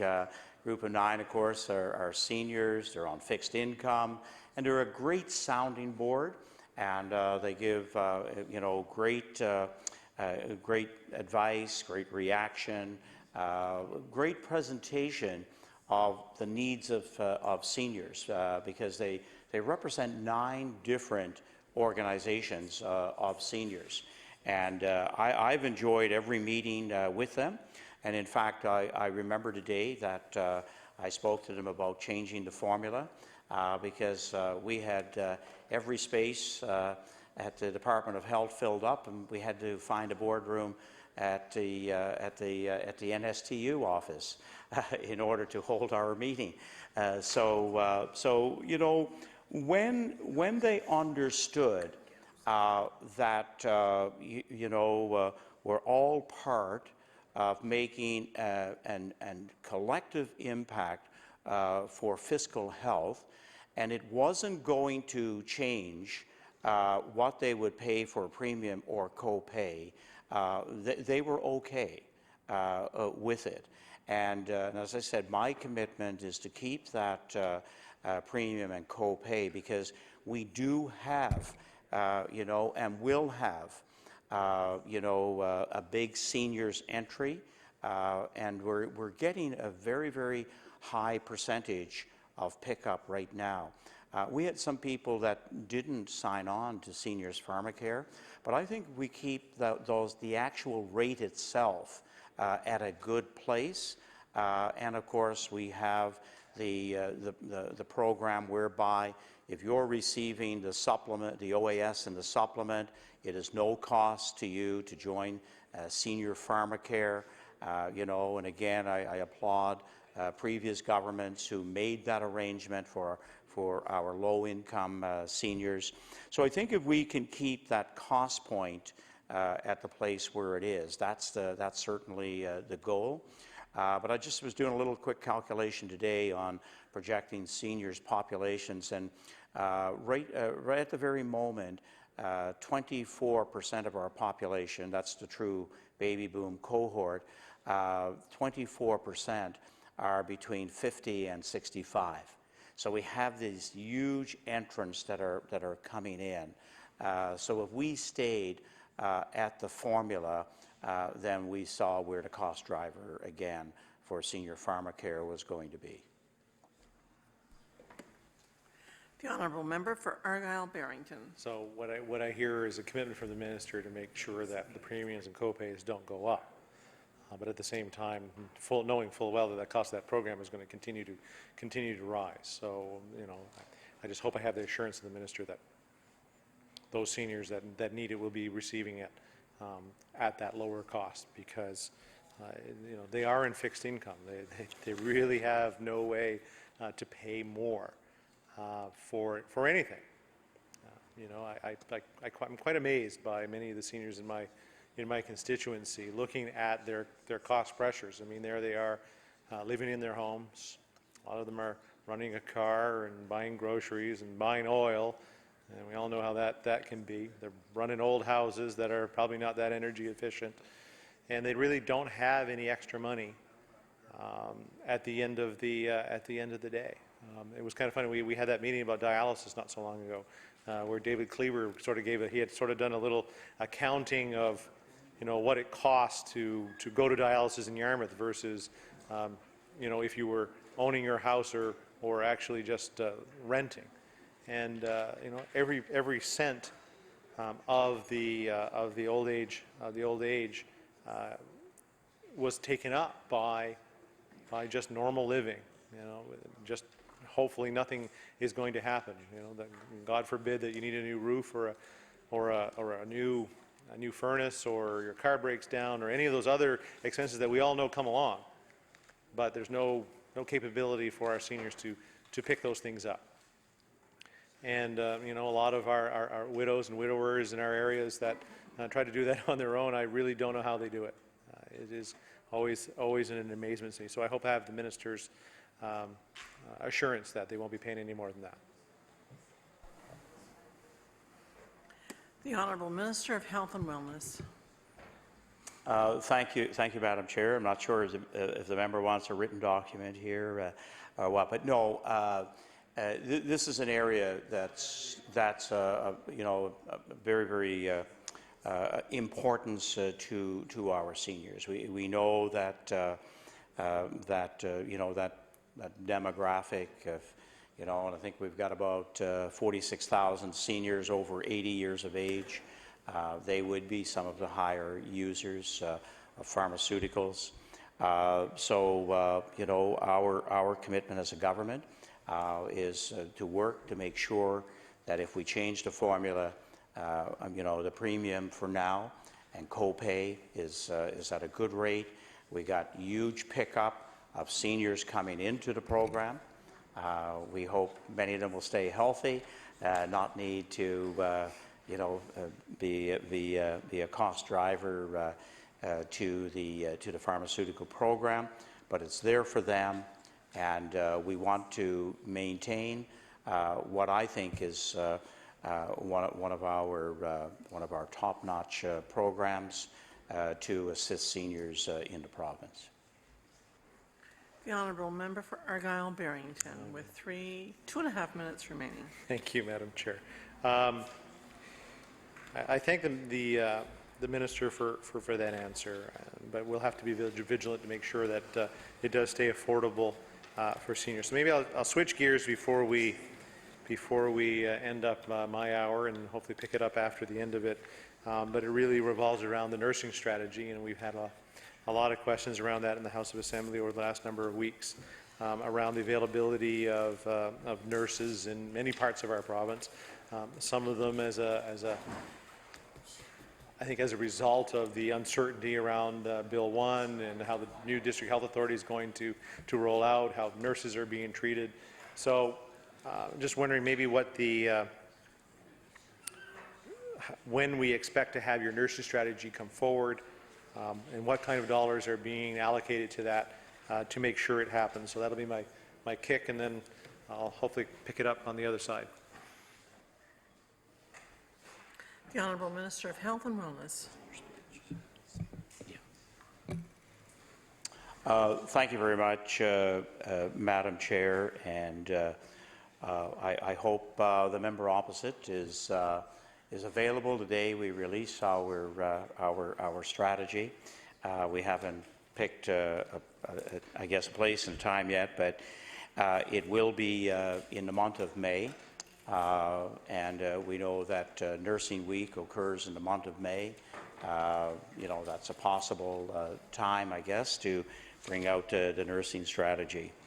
It is one of the pieces of work that's been on the go now for some time, and I can say at this stage it's one that I'm very excited about. It has enormous possibilities. We know that the projected numbers of nurses required in the province will actually be at its highest level over the next 10 years. Again, paralleling the current cohort in the province, where we have 24% of our population between 50 and 64, 65 years of age. So we know we will have a lot of retirements. And the nursing strategy will address a lot of the areas, in fact, that have been of concern to the current group of nurses, no matter how long that they've been in the profession, and those who will be our future nurses, those students who are looking at the nursing profession. So at the present time, the amount of money that is in the budget will look after the nursing strategy for this fiscal year. So it won't be too much longer, and we'll be able to have it available during the month of May. Time has elapsed for the PC caucus, and we'll now move on to the NDP with the Honourable Member for Sackville-Cobequid. Thank you, Madam Chair. Before I go, and I'll continue on, I think in the same on the same tune as my colleague with nurses. But before I do that, I know I ended with asking the minister around the rationale about the cuts to the grants, and I didn't get the rationale behind there, behind the decision. But just so I could put it in context, I did some math leading with my hour off here, and the cuts to those 8 organizations that I talked about is $79,120. So that works out to 0.00019 of the health budget. So my thought and my statement on that is it worth it to go after those organizations for that amount of money? Anyways, I'll move on from that. I'm sure through question period and other avenues I'll be questioning the minister on that. When we're talking about nurses, definitely they are really the backbone of delivery of healthcare in the province, and that's coming from a former paramedic. But I know how instrumental nurses are. There's a large number of them, and they play an important role in delivery of healthcare. So I know the minister in recent questions and question period threw out the number of nurses. We have the highest percentage of nurses in any jurisdiction. So I'm wondering if the minister could give us the number of nurses that we have here in the province, but not just the total. I would like a breakdown. And if he can't provide it now, maybe by the end of the estimates or tomorrow, a breakdown of the full-time, part-time, and casual nurses. So I'm wondering if the minister could provide that information to the House. The Honourable Minister of Health and Wellness. Thank you very much. Thank you, Madam Chair, and thank the member for that question. And it's one that we'll be able to provide that information from the department, because it is a very good question around taking a look at how nurses, the amount of time that the number that are full time. Those that are part-time, casual, and it's interesting that we have a number of nurses in the province who are 70 years of age or over. When I met some of these as I went around the province, it absolutely amazed me from a couple of different perspectives.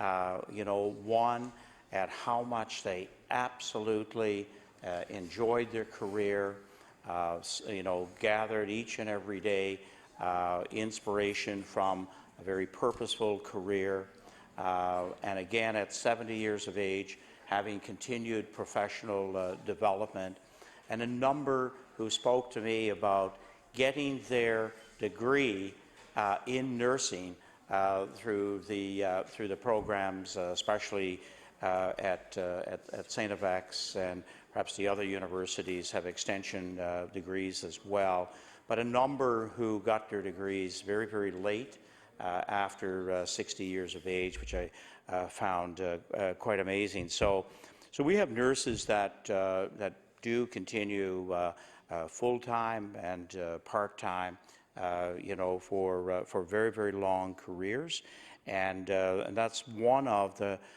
real benefits that some nurses also discover, that they can do part-time work while raising a family, keep their professional skills at a very, very high level, and it is, as the member opposite knows, that it is that combination of full-time nurses, part-time or casual, those that extend their careers beyond what would have been a normal retirement.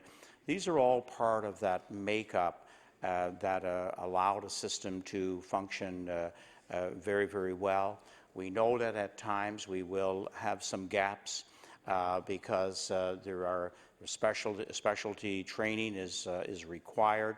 If you're working in ICU, you're in a ER, we know that they require some extra training, and that's really where the gap from time to time can exist.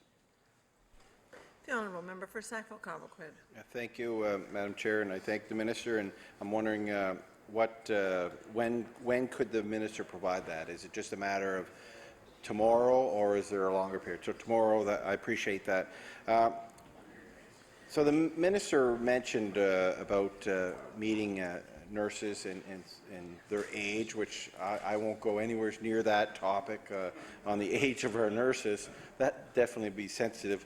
But one of the things we do know over the last while is that there has been what I would consider a higher number of retirees, or those nurses who have retired over the last year. So the end of the year now has happened. I wonder if the minister could provide us with the number of retirements that took place within the nursing profession over the last year.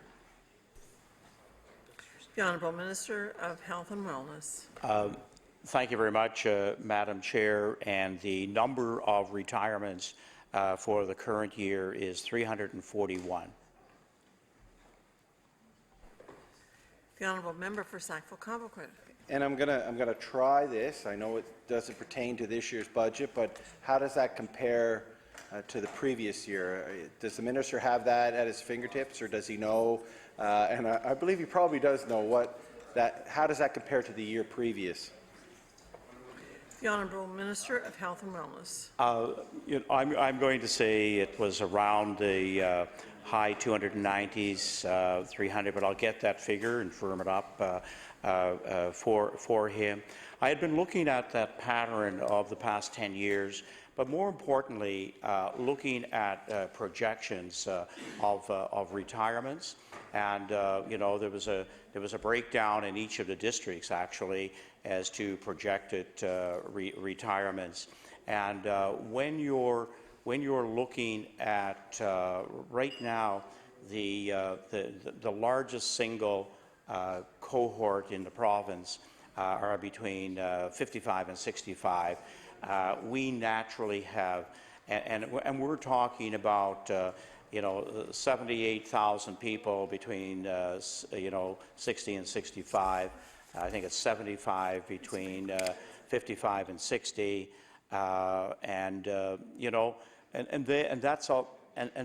that's anywhere from 5 to 10,000 more than any of the other cohorts.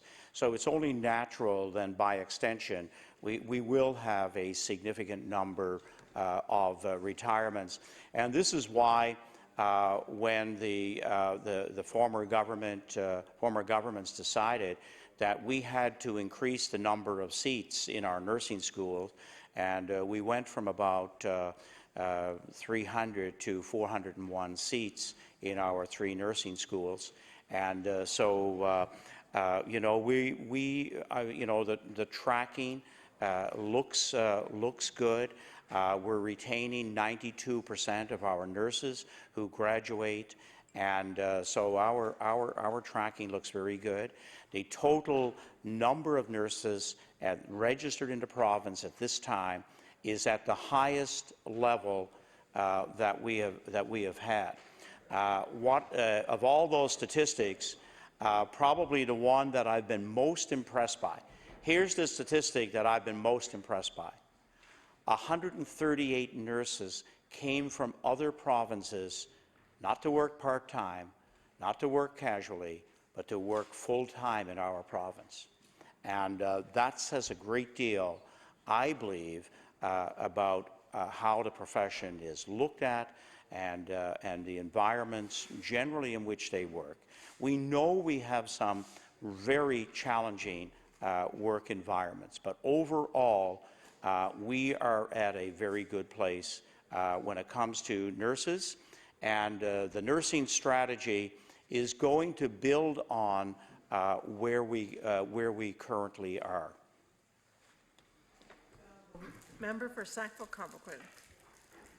Thank you, Madam Chair. And I appreciate that response, because I have a lot of questions just in that response. I'm glad to see the number of nurses coming to our province at 138, and that's probably due to the competitive wage package and benefits that we have. And we know, we've heard from the government, that is in the sights of this government. So I want to remind the minister of that we do have a competitive wage package, and I know when we didn't have one, what was going on in the province, and that was in the 90s, when friends of mine, when I chose to go to paramedic school, chose to go to nursing school, but then right after that chose to go to the U.S.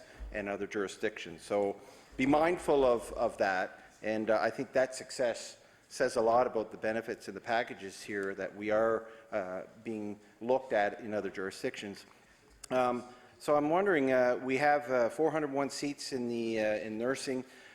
What is the vacancy? I wonder if the minister could give us the number of vacancies now in nursing here in the province, and maybe a breakdown of where those positions are. The Honourable Minister of Health and Wellness. Thank you very much, Madam Chair. There are currently 135 vacancies in the province, and that's from Sydney to Yarmouth, Amherst to Bridgewater, to look at the east-west, north-south alignment. And some of those are posted because retirements are pending. It doesn't actually mean that a person has vacated the job, but there's 135 that are currently listed. The Honourable Member for Sackville-Cobequid. I don't know if it's because it's late at night, but I'm getting a lot of answers from the minister of questions I've been trying to get answers to for over a year now, So I appreciate the minister. Maybe we should have estimates at 8:30 at night for health. I'm gonna remind myself of that next year, Madam Chair. So that brings me to the next question, and hopefully he'll answer this one just as easy as he asked the last one. We know that the province has, for the first time in many years, seen a closure in ICU beds and in ICU units. I'm wondering if the minister could tell us, does he know when the last time that happened? And I know I only have a few minutes, so can he give us a quick status on the ICU closures and what's going on to fix that problem? The Honourable Minister of Health and Wellness.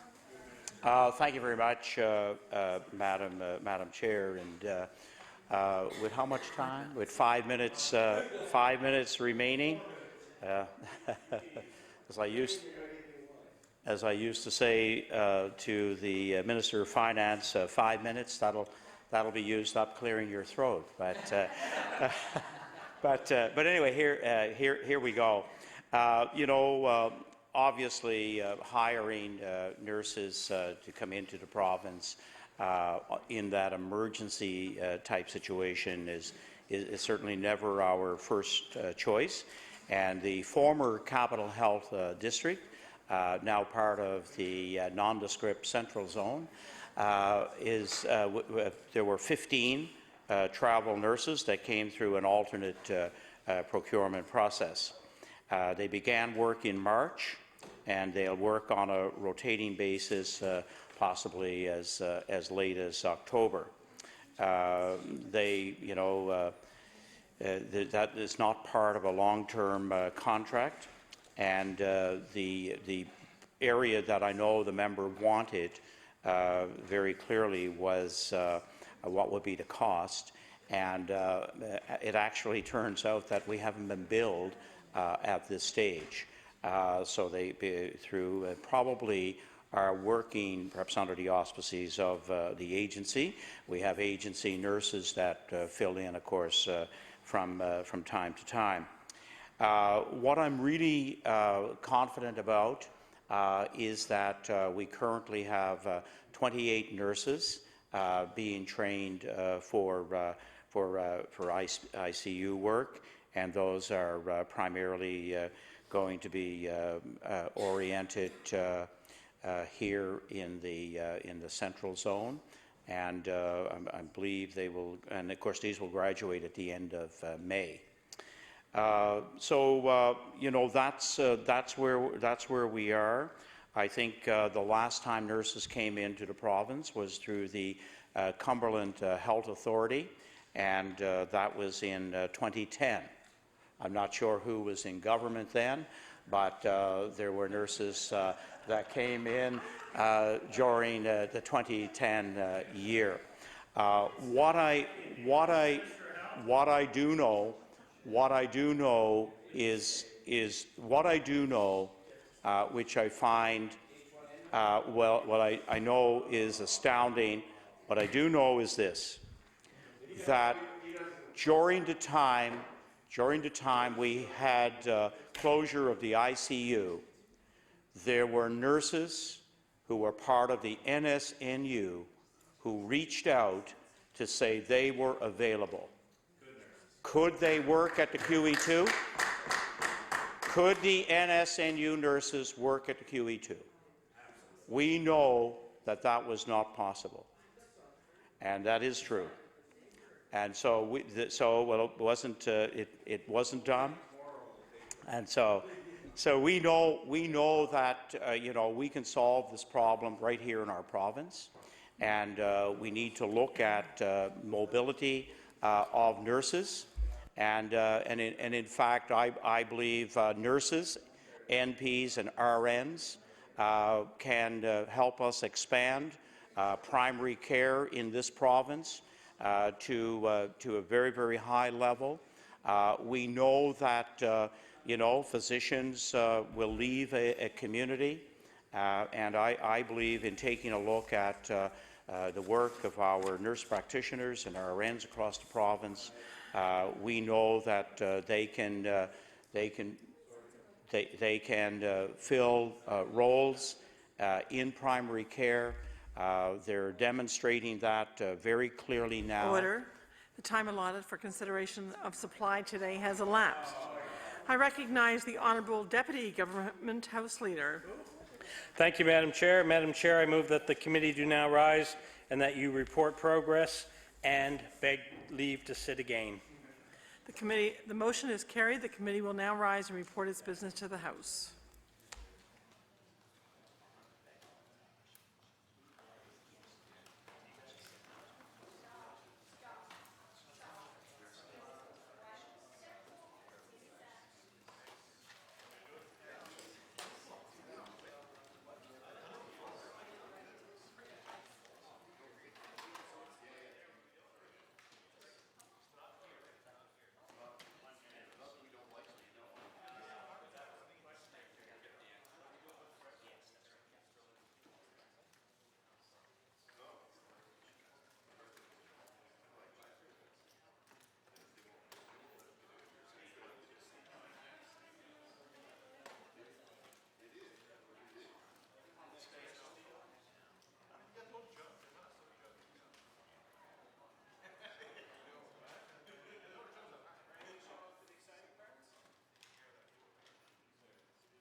Order.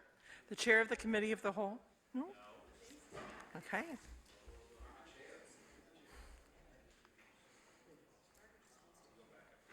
Now we're formal. The Chair of the Committee of the Whole on Supply reports. That the Committee of the Whole on Supply has met and has made considerable progress and begs leave to sit again. The Honourable Deputy Government House Leader. Thank you, Madam Speaker. Madam Speaker, I move that the House do rise to meet again tomorrow on Friday, Thursday, sorry. Wishful thinking. The 23rd of April, between the hours of 1 p.m. and 10 p.m. At that time, Madam Speaker, we'll call government business. Following the daily routine, we'll call government business bills for second reading, bills 91, 95, 97, 98, and 100. And we will also call the Committee of the Whole House on Supply. With that, I move that the House to rise to meet again tomorrow at 1 p.m. The motion is the House rise to meet again on April 23rd between the hours of 1 and 10 p.m. Would those in favor of the motion please say aye? Aye. Contrary-minded, nay. The motion is carried. We stand adjourned until 1 p.m. April 23rd tomorrow.